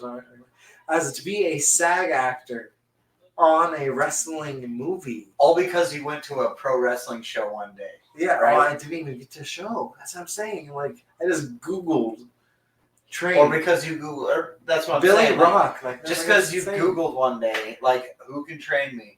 Yeah. Like, it is insane how, like, And how we're blessed to be from an area. Now, I didn't train with Billy. No, this is not a slight towards who trained me at all, whatsoever. However, I do kind of wish I would have trained with Billy, just because it was a different level. I love, let me throw out my trainers: Mark Houston, Guy Laux, Sean Cook, CTW for life. CWF. CWF for life. I was in NWA Indiana though when they stopped being CWF and moved to NWA Indiana, and then they stopped and then they went back to CWF. Anyways, I will say this though, my other claim to fame is my first and last training days. I got to work with Billy Jimmy Valiant. Jimmy Valiant. Dude, Jimmy Valiant was at my debut show. Same. Dude, one of the nice human beings. Yeah. One of the nicest human beings on the planet. Jimmy He will Valiant try to was make surprised. he will try to sell you his book though. But that doesn't fucking matter. Everybody in this business does. I love that man. Yeah. Jimmy Valiant is the best. Dude, Jimmy, the Boogie Woogie Man. Like, yes. He was he only had one comment for me when I asked him about my match, because I asked him to watch it before. This is something that you were saying before, some skills that are missing. Nobody's gonna watch your match unless you ask them. Exactly. So you ask a vet to watch your match. I asked him to watch my match, and he said, "You're very athletic." I fucking love it, man. I mean, like, thank you. So that means I can do some stuff. That's so at least he watched my match. I'm very thankful, and I learned, hey, I can actually do some stuff here. Yeah, you could kind of do it, and that kind of you go from there. So, you have anything else you want to add, like when it comes to your career or what's coming up or past, present? So I'm very thankful for the Netflix documentary, and like I said, I joke about like some things that were cut or whatever, but like I'm so thankful for that opportunity. So like 15 seconds of fame, whatever you want to talk about. At the end of the day, this is professional wrestling in the Midwest. Like, I'm hoping to make a big impact somewhere. I would argue that you already have, my man. I mean, maybe, but like at the end, like I want to make an even bigger one. Yeah. So like I hope, I hope for maybe a second season one day of Wrestlers Netflix. I hope for maybe some more opportunities for at OVW, maybe some more at the end of the day. I saw a picture of you the other day looking like fucking Ultimo Dragon over there, holding all the championships. It was sick, man. That's indie wrestling at its finest, man. Yeah. If you could wrestle in the 45 Mile Club, like I was joking about earlier, like nothing against it. But if you want to, I like to travel. I love being around Illinois, Missouri, Michigan, Ohio, Kentucky, Tennessee. I love being around the Midwest. I mean, I'll take Florida. Have you stuck around the Midwest, or have you went outside of the Midwest much? I've gotten to wrestle in Florida. Yeah. I've gotten to wrestle in, Tennessee for the School of Morton. That's sick. Yeah, School of Morton. That was cool. Kentucky for the OVW tour, of course. Illinois so many times at Cincy Ohio so many times at Cincy Pro Wrestling. St. Louis, Illinois, no big deal. It's been great wrestling all around the Midwest, but I really love, man, to just wrestle all around the country, all around the world.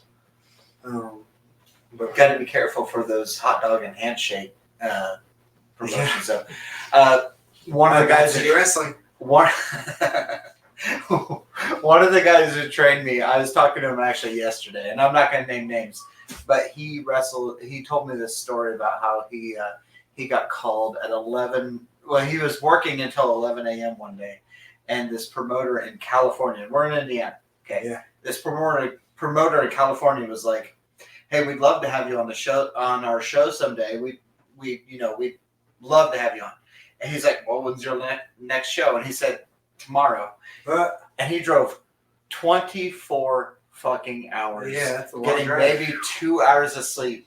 And from your experienced perspective, guess how much he was paid? And he was paid. Guess how much? So outside talent, first time there, probably $20. Oh, maybe $42. I was gonna say maybe 40. Driving from fucking Indiana for 24 hours. That's a hot dog and a handshake for somebody from Indiana. Dude, like that's the thing people don't understand. It's not necessarily always about the money. I know. Like it's like I'm not saying like the networking opportunity. Like maybe that first time is at your bare minimum, like what you could like. Even you lose the money, but like hopefully you sell some merch. Yeah. But like that's how you get in. Yeah. You know, you're like heck. I've known people that drive that far just to set up Like a table. They just set up a table or just to set up like the ring, or not even to set up, to be just like security, just to tear down, just to be the water boy. Yeah. I've gotten to be the water boy at some TNA shows. Dude, honestly, that's dope. That's where the networking opportunity works. Yeah. You know, like that's where you meet the right people. You show them your shit. You show them your shit. Hey, look at that. Yeah, then they give you an opportunity as an extra, and then they give you an opportunity as backstage, and they ever give you an opportunity as a promo, and then all of a sudden you're in a match. Like Nick Diamond, that's a guy that I need to shout out. Is that a Cutler? No, Nick Diamond. Oh, okay. Yeah, he is a completely different path than me.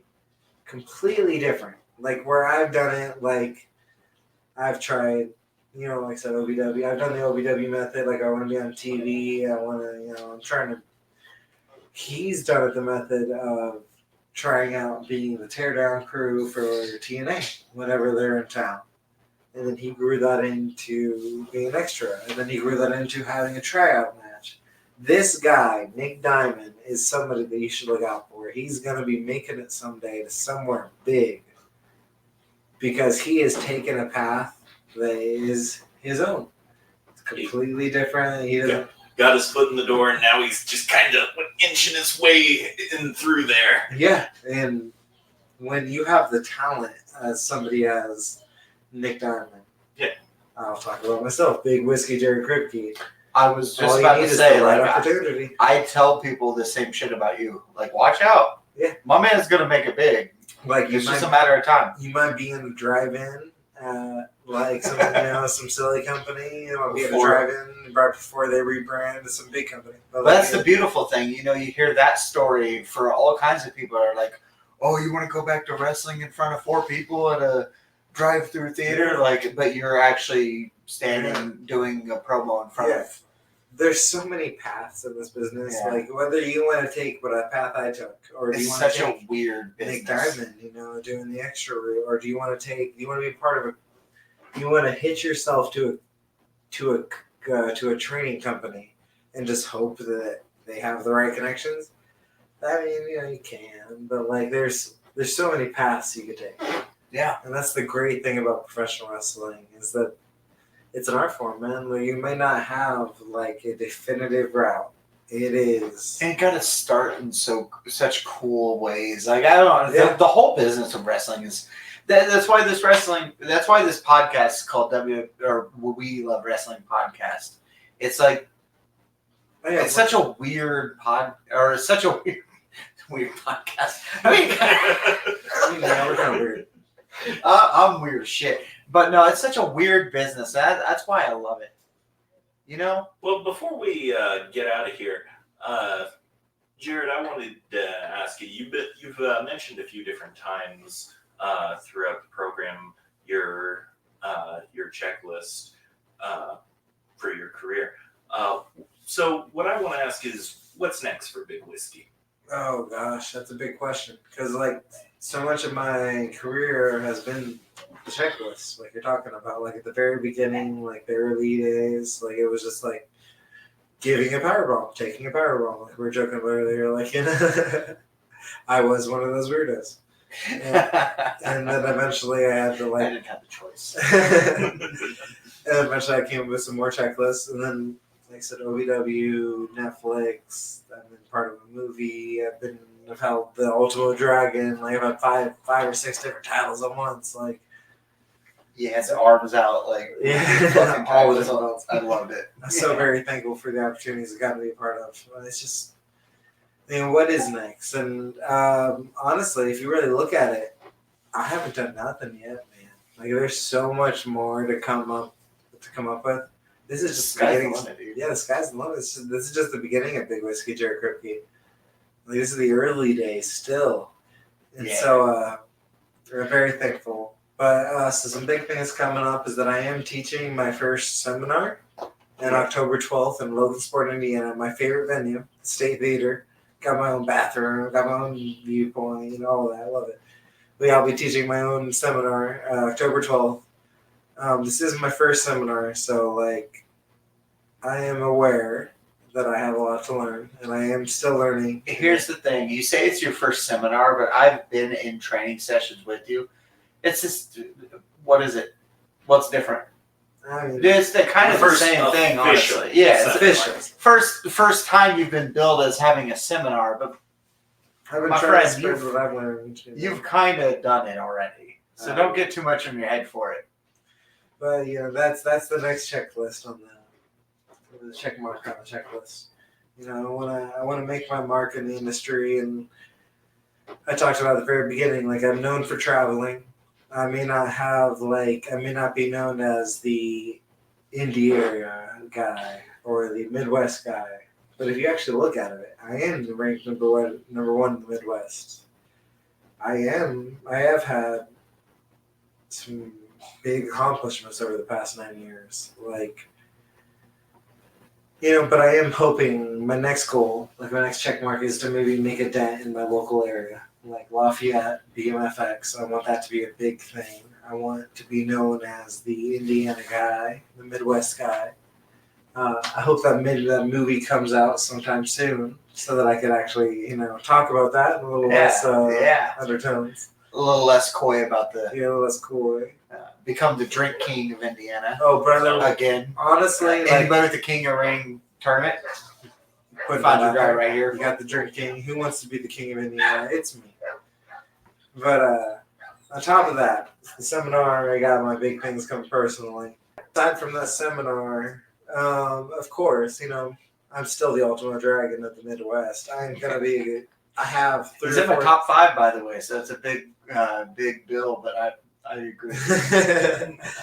I am trying to make a big dent here in the local area, on top of the Midwest, on top of the whole area, the whole indie scene in The general. whole United States, Yeah. the world of President the world Hadley. of independent wrestling. Yes, yeah.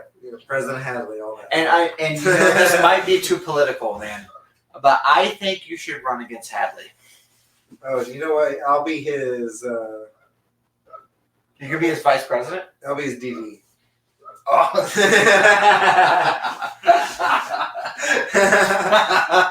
That's funny. Oh, No, but and really though, like I have my, I hope to make more of an impact on TV wrestling, because that's my goal. Like I love independent wrestling, TV production, like that level, OVW. I would love to be a part of that some more. is like a company like WWE or AEW Of even course. like a goal at this point? Of course, it's a goal. Like I want to provide for my family. I know I have been told by. Oh, I'll just say I've been told by Al Snow, OVW, that I am part of the top level. Like I am some of the best to do it right now. Now, whether other people believe that, well, I believe that even, like that's a question for the day at this moment. But I am going to try and make that happen. I want to prove that I am the top level going at this moment. Like I can tell the best story. I can put on the best matches. And you know what? This is professional wrestling. I'll sell the most tickets of anybody. See, you put me on a flyer. If you actually give me a chance, that's what I want to prove this next year. Hell yeah. I'm not going to lie. That's a lesson that I learned while I was training, is that they whoever sells the most tickets. But I will say, who sold the most tickets basically had the biggest family. Yeah, who has so it wasn't really skill based at all. That's where the 45 milers come into play, man. Like there's not a bad spot for those guys. You're right. So I want to end this by giving you some very softball questions, some very basic questions, but I think it's questions that people will want to know. Yes, Dom is the best luchador going right now. Dom is? Yeah. You know what? All right, end the podcast. No. So very softball questions, okay? No worries here. I'm not going to hit you with the what's the biggest scandal you've ever witnessed and not told anybody? What do you mean softball questions? That Go ahead and answer. Just tell me. So my first one would be, who's your favorite professional wrestler of all time? Besides Jeremy Hadley? Yeah, of course. That's everybody's. The president should be at the top of the list. Well, I'll give it the Mount Rushmore. You know, like my Mount Rushmore is always Mick Foley, AJ Styles, Jeff Hardy, and from a business perspective, Ric Flair. You know, like Ric Flair is the kind of guy that could have a great match with anybody. Mm-hmm. And that's something that I've kind of built my career around. Is like I call myself like the showcase guy. I'm the showcase wrestler. Like I haven't had that many storylines, if I'm honest, over the past decade. It's hard to do storylines in independent wrestling, but I mean, because you kind of have a different crew, a different crowd every time. So it's hard to like, unless you're only there or you're there every month, like unless it's the only professional wrestling in town, like BMFX. We get very lucky to have basically the same crowd every time, and they're awesome. I mean, it gets bigger and bigger every time. It does. It does. Yeah. But we have a lot of the same people, so storylines work out. It does work out to be able to tell a story. And it is true. In independent wrestling, it is hard to tell a story. But, like, people still try. Mm-hmm. And, like, you know, but I think it's important to do. That's just not been my role. I've kind of been the showcase wrestler. Like, if you want to book, like, me versus Calvin Tankman, you're not going to book Calvin Tankman for 6 months, but you can get him once. Mm-hmm. And who are you going to book him against? Or Buff Bagwell. Buff Bagwell. You're not going to do a storyline with him, but you're going to put on a... Yeah, you're going to have a match. So, like, it's going to be Jeremy Hadley. It's going to be Josh Morris. Yeah, those two guys are also great showcase Big people. Whiskey. Yeah. And so, that's kind of... Hadley can have a fucking good match with a broomstick, much like Josh Morris and yourself as well. Of course. But that's where, like they said, that's where the Ric Flair kind of falls into my goal, like my personality, like who I try to achieve. Mick Foley is another person. Like he's whoever you need to be. He has 3 different characters. You know, he's a nice guy. Worked 4 matches in one show because he has 4 characters. Yeah, he's a great guy. He's the person you need to be. And he's also like, I don't know, the nicest person to ever live. That helps too. Yeah. You got Jeff Hardy, the artist, and you got AJ Styles, the absolute artist. Yeah. The consummate professional. Yeah. Like it is. That's a great Mount Rushmore. That's who I base my 4 around. Like I'm not gonna lie, not a single one is on my Mount Rushmore, but that's what I love about professional wrestling. Who is your 4? Like we'll talk about it. Shawn Michaels is my number 1. That was who. If I was younger, that'd probably be who my top 4 was. Probably Ultimo is my number 2, just because as when I was training and I was on, and this is gonna age me, MySpace. I sent Ultimo Dragon, the actual real Ultimo Dragon, a message on MySpace, and I was like, no fucking way he's gonna answer. He did answer me. I asked him like any advice, and he told me learn martial arts, which I know you've done. We didn't touch that, but I have a buddy of mine who's If you want to trained make pro jiu-jitsu. wrestling real, you have to know what real looks like. Yeah. I didn't take his advice, but I should have. But the fact, first of all, I was already a huge fan. I fucking love Ultimo Dragon. I think he's underrated as hell. But the fact that he took his time out to answer this green kid that he doesn't know I said no was kids. like, okay, Ultimo's the GOAT. Maybe not the GOAT, but one of them, right? And like I mentioned, the picture of him holding, I don't know, all the belts helps too. And then Eddie, probably number 3. Of course, Eddie's the best. And then Jared, no. My email, if you want to book me, is Jared is Wrestling. So obviously, Jared is Wrestling at Gmail. So obviously, I am a big Jericho mark. There you Oz go. Jericho, Jared is Wrestling. So I can, Yeah. If Mount Rushmore had 5 or 6 people, he'd be on. That's fair. So I passed number 3. I him and Haw. I'm like, it goes back and forth. Randy Orton's been up there, but I don't think it's quite there. But I don't like to disparage people. There's the other issue. So I'm like, okay, if I add my 4th one, then I'm leaving out blank, right? So I know it's hard for me. Not blank. Not blank. Vacant's underrated brother. Oh, dude, Vacant. He has 2 spots. Vacant's the GOAT for sure. Like I should bump Shawn Michaels down and add Vacant. He has had more title reigns than anybody in history. Anyways. Well, okay, so that's your 3rd is Vacant. And then 4th, of course, is Big Whiskey, Jared Kripke. Hell yeah. You know what? For this podcast, my official Mount Rushmore, number 4 is Jared Kripke. No, I have had a great career, and I'm very thankful for some good opportunities. Like I've gotten to wrestle 2 former Ring of Honor World Champions. Michael Elgin. I was there for that. It was fucking fantastic. By the way. Michael Elgin and Matt Taven.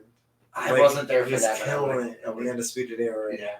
now. I got to wrestle both of them for BMFX. Defended the AIWF and the BMFX title against them. Yeah. Michael Elgin has not lost a single step, by the way. Oh man, he's awesome. Like, not a single step. Dude can still work his ass off. Anyways. I'm driving to join the NWA. NWO. Or NWO, sorry. NWO, BMFX. Hey, only I'm part of the NWA. Yeah. Just kidding. NWO, sorry. I'm bad with my vowels. Wheel of Fortune. So, my second softball question, and I'm actually going to split this into 2 parts because you wrestle. So, your favorite match of all time, not of yours, of watching. See, that's a funny question. Because, like... I'll let you know now, the second part is your favorite match of all time that you've been in. Do you want to start with that? No, let's see, let me think. So, like, there's this one match. It's Ronald McDonald and the Hamburglar versus Old Man and Old Woman. I think it's Henderson. Like, it's hilarious. It's literally not even pro wrestlers. It's like a bunch of comedians in, like, masks and stuff. They're literally... I know, it's so funny, but like if I'm to show somebody like a pro wrestling match that's like to get them captivated, Ronald McDonald and the Hamburglar versus Old Man and Old Grandma and Grandpa Henderson. I think that's what it is. It is hilariously one of the most captivating matches. Like if you want to get somebody in a pro wrestling, I'm gonna need you to send me that link. That sounds incredible. Like this isn't a joke. Like I'll literally show my friends this. I feel you. I'll want you to send it to me. It sounds like it's literally it's like when I tell people about Hadley and I can't explain it. Yeah, like you this just fucking have to be there. It's so good. Like these are some people that like they're not wrestlers. They're stuntmen. They're comedians and stuntmen that just understand the psychology of like this one time in front of this one crowd ever. Like I think may not ever be whatever. That I'm is so glad you didn't hit me with the fucking. sorry. Shawn Michaels versus No. Undertaker. No, Under WrestleMania 25. They both got natural 20s on their performance Yeah. checks. I meant Lance Storm versus Chris Jericho at ECW One Night Stand. I am legitimately so happy you didn't hit me with the fucking everyday answer. That is the best. And the funniest part is that I'm not joking. I know you're not joking. I don't think you're joking. I'm very glad you didn't hit me with a generic answer, because now people are gonna have to go look at that.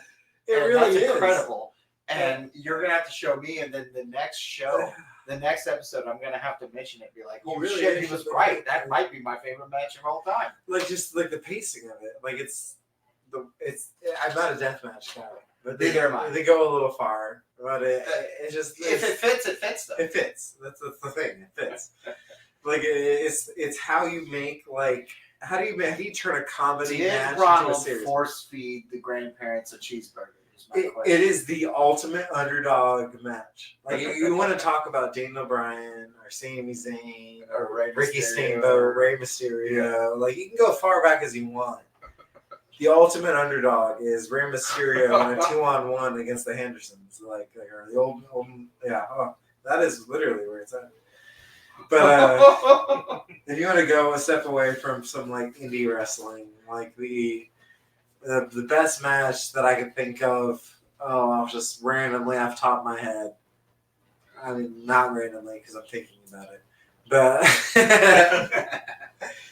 if I was to give somebody a pro wrestling match to watch, Mick Foley versus Undertaker, Hell in a Cell. I mean, Because that's one of the pro classics. wrestling's fake. What about that match is fake? Yeah, Give me- fake that. Give me any percentage about that match. Legitimately, that is the one where people are like, pro wrestling's fake. Prove me wrong. I'm like, fake this. Yeah.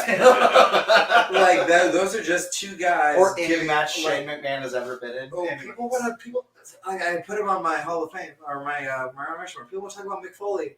Yeah, everyone talks about his performance in that match. Undertaker had a broken foot. Yeah. He climbed the cage with a broken foot. He jumped down with a broken foot. He did he wrestled a 30-minute match before the bell even rang. An insane. But match. with a broken foot, dude. Those are two people. I show forget that respect most of that for shit this. happened before the bell even rang. Yeah, I forget that. the match is 5 minutes long. Yeah. They're like, all right, he's dead now. Ring the bell. So that's one philosophy. If you want to go from a work rate perspective, I mean, Will Ospreay versus Ricochet, New Japan, and Ricochet is such an underrated. I won't. There's nothing bad about that match. It's just two completely different matches. Yeah. And if you want to talk about my matches, Yeah. What's your favorite match you've been in?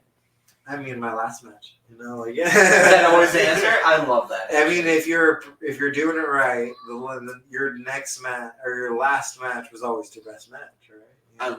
That's good. That's probably the tracks. best answer you're Yeah. probably gonna get. That's awesome. And my next match will be my next one, my next best one.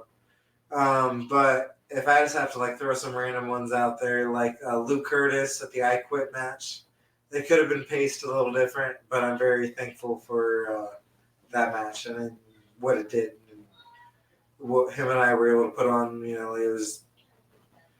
was all real. That was the most real match I've ever had, and it involved a seizure. It was real.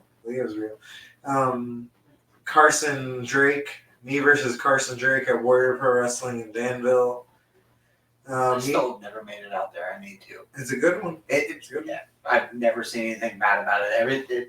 Every match seems like a banger. Yeah. Me versus Michael Elgin, of course, and BMFX. Anything with Southern Discomfort in it. But I mean, honestly, it's hard to list what I would list my favorite matches, because some of them are more personal and better. My best matches might not even matter to anybody else. But Yeah.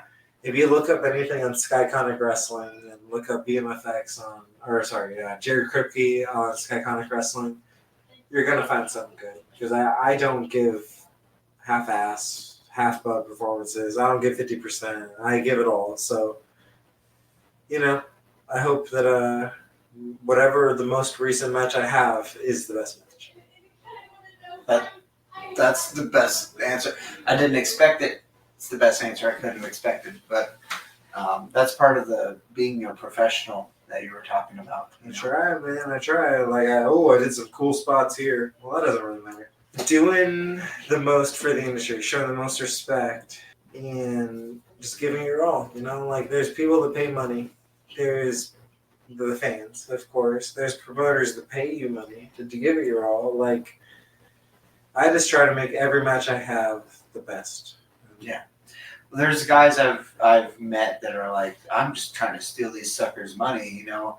And then there's guys that are like, these people paid money, and I'm going to give them a good fucking show. And those guys are the ones that I respect. The wrestlers that brag about doing the least amount, like there's you're smart. That's awesome. But like, you could do the least amount and still do the most. Like, the people that brag about doing nothing and getting paid for it, that shows the least respect for the industry I can think of. That's not what this is about. Rusty, you got any questions? No, I think I've asked about all the ones I had. Did you have any more of your softballs you were wanting to ask him? I mean, you know, the questions you always ask other wrestling fans when you meet them. You're like, oh, you're a wrestling fan? All right, now I got to figure out, like, are you an actual wrestling fan? What level of a wrestling fan? Yeah. How much do you actually understand? And I know answering Shawn Michaels is kind of like, oh, I don't know. I mean, it ain't no Ronald McDonald and the Hamburger. But my number two being Ultimo Dragon, though, that does bring a level. Hey, okay, you know what you're talking about. Yeah, that's something. Yeah. The other two not being able to list though. Like, I'm just kidding. Well, I said Jared Kripke, so I'm the smartest wrestling fan in the world. Remember? You're right. Well, I'm the smartest. My Mount Wrestling is the best because it's just Jared Kripke 4 times. Honestly, you got Big Whiskey Jared Kripke, you got the Bearded Dragon Jared Kripke, you got the Supernaturally Jared Kripke, and then you got whatever's next. Whatever's next. Will there be an evolution of Jared Kripke in the future? So yeah, that's the next step. Is you're asking like what's next for Big Whiskey Jared Kripke? So like I've gotten to do some great things over the years. I've gotten to wrestle two former Ring of Honor world champions. Gotten to learn from Billy Rock, Al Snow, Doug Basham, some of the best in the world. Got to be on Netflix. Got to be a SAG actor. Blah blah blah blah blah. I mean, like, you know, you don't need to hear my whole resume. Like, but what's next? I mean, brother, I just started. Like, at the end of the day, like, I ain't made a dent. Like, there's so much to do. Have I done this? No. Have I done that? Have I wrestled there? No, I haven't. Man, there is so much to look forward to. Some of the things I look forward to is, like I said, I got the next step of my career. I'm 9 years in. I'm hoping to start training here soon. I got my first seminar on October 12th in Logansport. 2024. Just in case you're listening in the future. Yep. If you want to shoot me a message on Facebook, if you want to email me at jarediswrestling, gmail.com, message Skyconic Wrestling on Facebook, YouTube, whatever. Jared Kripke, whatever. If you want to be a part of that seminar, let me know. Aside from the seminar, I'm a part of my best friend. He passed away a few years ago, Austin Fury. He has a memorial show coming up it should be on September 22nd in Martinsville, Indiana. It is going to be a great show with some of the best wrestlers across the Midwest doing their best to honor the memory of Austin Fury. That is this month in September 2024. Aside from that, I got some big things coming up I can't exactly talk about yet. But just keep a lookout on my Facebook, on my OVW, of course. Anybody that wants to follow me, of course, there's Facebook. There is YouTube with Skyconic Wrestling. You can catch most of the shows that I'm at. The full shows will be posted. Like, not just my match, but the full show will be posted on Skyconic Wrestling on YouTube. If you really want to follow him, though, his home address is no. my blood He type. drives Every time somebody says you want to follow me on social media, my first thought is, all right, let's. And they go longer than the whole podcast was, just listing their like plugs. Like as I kept going, I'm like, I don't know what more I got. I mean, I kept going. My Instagram, my Twitter, my MySpace. MySpace. Do you still have a MySpace? I mean, like Justin Timberlake owns that crap now. You know? Does he? That's fucking awesome. No, I do. Tom should bring back MySpace. I am not the best at social media, but if you want to keep an eye on me, I do have some big things coming up. I ain't stopping anytime soon. Like people joke about, like, we got to get back to the wrestling industry and talk about that. Oh, like of course I'm gonna get back to the wrestling industry, but I ain't done yet. Like, You can't get back to the wrestling industry if you never leave. Exactly. I ain't done yet. Like, I'm only 9 years in. I'm only 31 years old. Like, what's it matter? There's so much more that's coming for Big Whiskey, Jared Kripke. When that movie comes out, that's one thing. Once I get some, once this podcast comes out, of course, like that's going to be some big opportunities. You guys have been killing it. I've seen on Facebook. We're trying. Dude, on a side note, Wolfgar, holy cow. Like, that is one of the coolest places in Lafayette. Hey, good plug for a sponsor. Well, not even a sponsor. This is a good segue. I literally work there. Like, it's not a sponsor. I literally work there. That's when It's you know the something's coolest shit. cool is when they're not even paying for you and you gotta plug. You just gotta Yeah. mention it. Wolfgar. I've had friends that, like, this is the entertainment industry. People talk about, like, oh, I'm a wrestler. This is talking about the whole entertainment industry as a whole. I've had friends that are in modeling. I've had friends that are in show business. Wolfgar Weapons has helped them put on photo shoots, put on... Dax from Wolfgar. Dax, he has his own, I don't know if you know Dax. Dax does the photo shoots and stuff like that. He's so talented. I haven't got to meet him, but I know him. He's fucking legendary. I hope if you can give it talking to him, man. Like, I could come out in some some Mandalorian, like some Mandalorian armor or something for my entrance gear. I don't know. I just like Wolfgar is cool, man. Like, listen, if anybody that does the Comic-Con scene, like I've gotten to perform at Comic-Con twice, PopCon, dude. Wolfgar, you got to stop by their booth. Yeah, no, it's the best. Now, Kripke, and this is totally not a plug at all.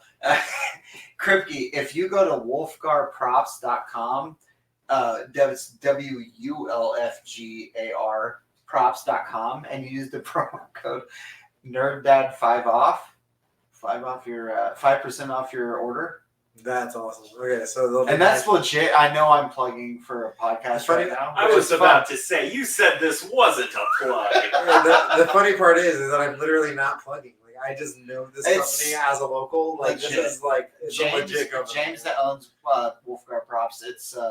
He's a good friend of mine. Like, I this is not me like talking up somebody for getting money or whatever. He doesn't pay me a dime. I literally told him he doesn't have to, because I love the company. B, I mean, they make good shit. It's really fucking cool. Yeah, and it's like, especially if you're a nerd, which, I mean, I have met very few pro wrestlers that aren't nerds.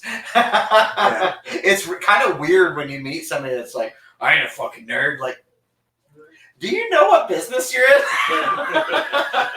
It's all show business. You gotta know what's popular.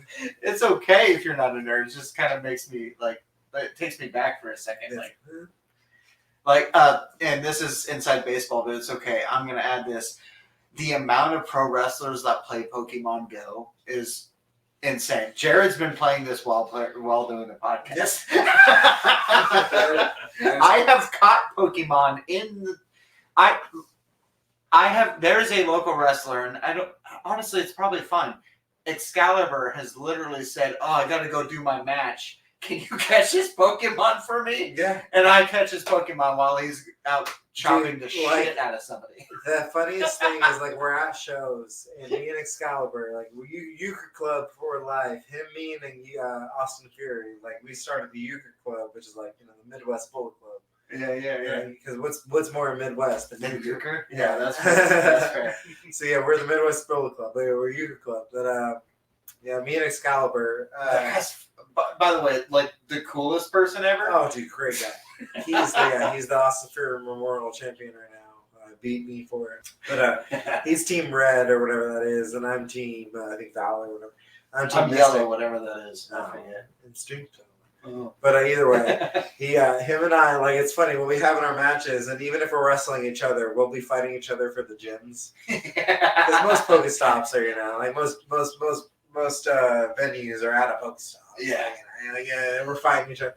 It's funny. We're like, you know, we're talking, you know, being buddies the whole time, while like kicking, knocking each other's dragging down. Like, it's hilarious. Oh, it's so funny. Yeah. Pro wrestling is full of a bunch of nerds, a bunch of athletes. Like we're weird people. We're it's weirdos. so weird. I tell people constantly how weird the business is. Like that's when I was training, my mom was like, "They're just using you to beat up and for free labor." I'm like, "Yeah, kind of." But also, like, that's kind of my role. It's a feature, not a bug. Exactly. Like she didn't understand that. That's kind of like how I am the job squad. Yeah. All right, man. Well, hey, it's been awesome to have you on. Thank you guys. I hope you get a good podcast out of this. You know, you guys have had the full big whiskey experience. You know, no doubt, man. It's been great. It's just been great to go over my career from, like, you know, the Midwest Indies, you know, School of Rock, and then to the Midwest Indies to getting a chance at OVW, making the most of it, lasting 3 years somehow, getting opportunities at Netflix, at SAG feature films, like SAG, you know, like, it is outrageous the amount of because you Googled and found Billy Rock on Google. Yeah, it is outrageous. Like, that just kind of shows you, like, you know, that's the kind of shit I love. Like those little moments that led to huge moments. Mm-hmm.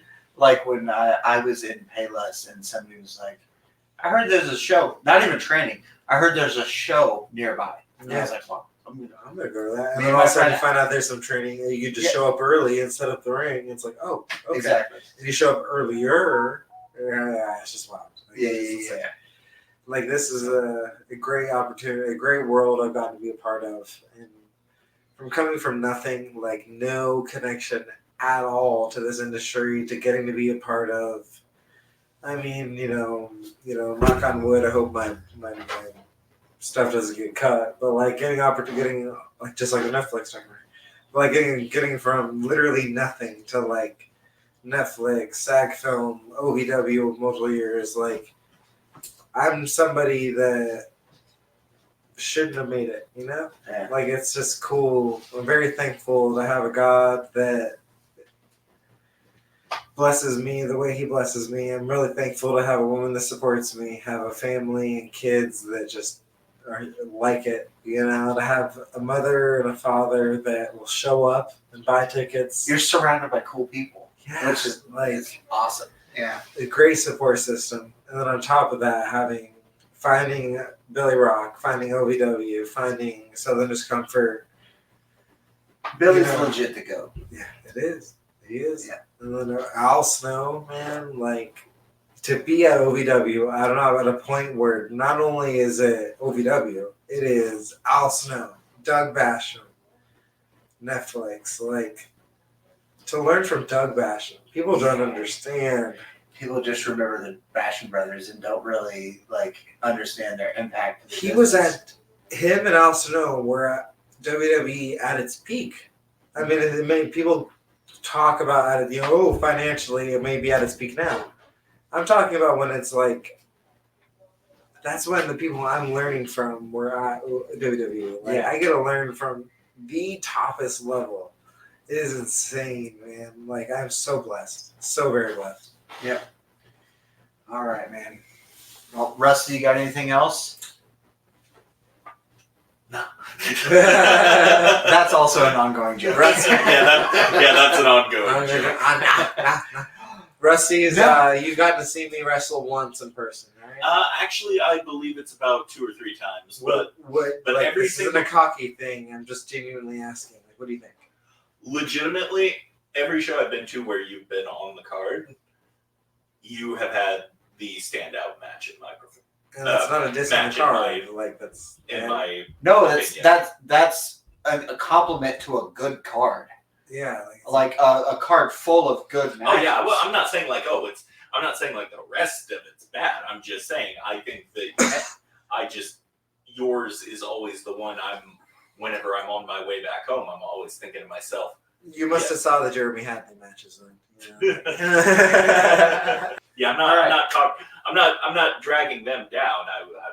Oh no, that's what I'm saying. Like you must have been there when like so I was being carried. So, all right. Well, that's our show. Remember, you can go to wolfguardprops.com. Use the code NERDDAD5OFF. That's NERDDAD 5 off for 5% off your order.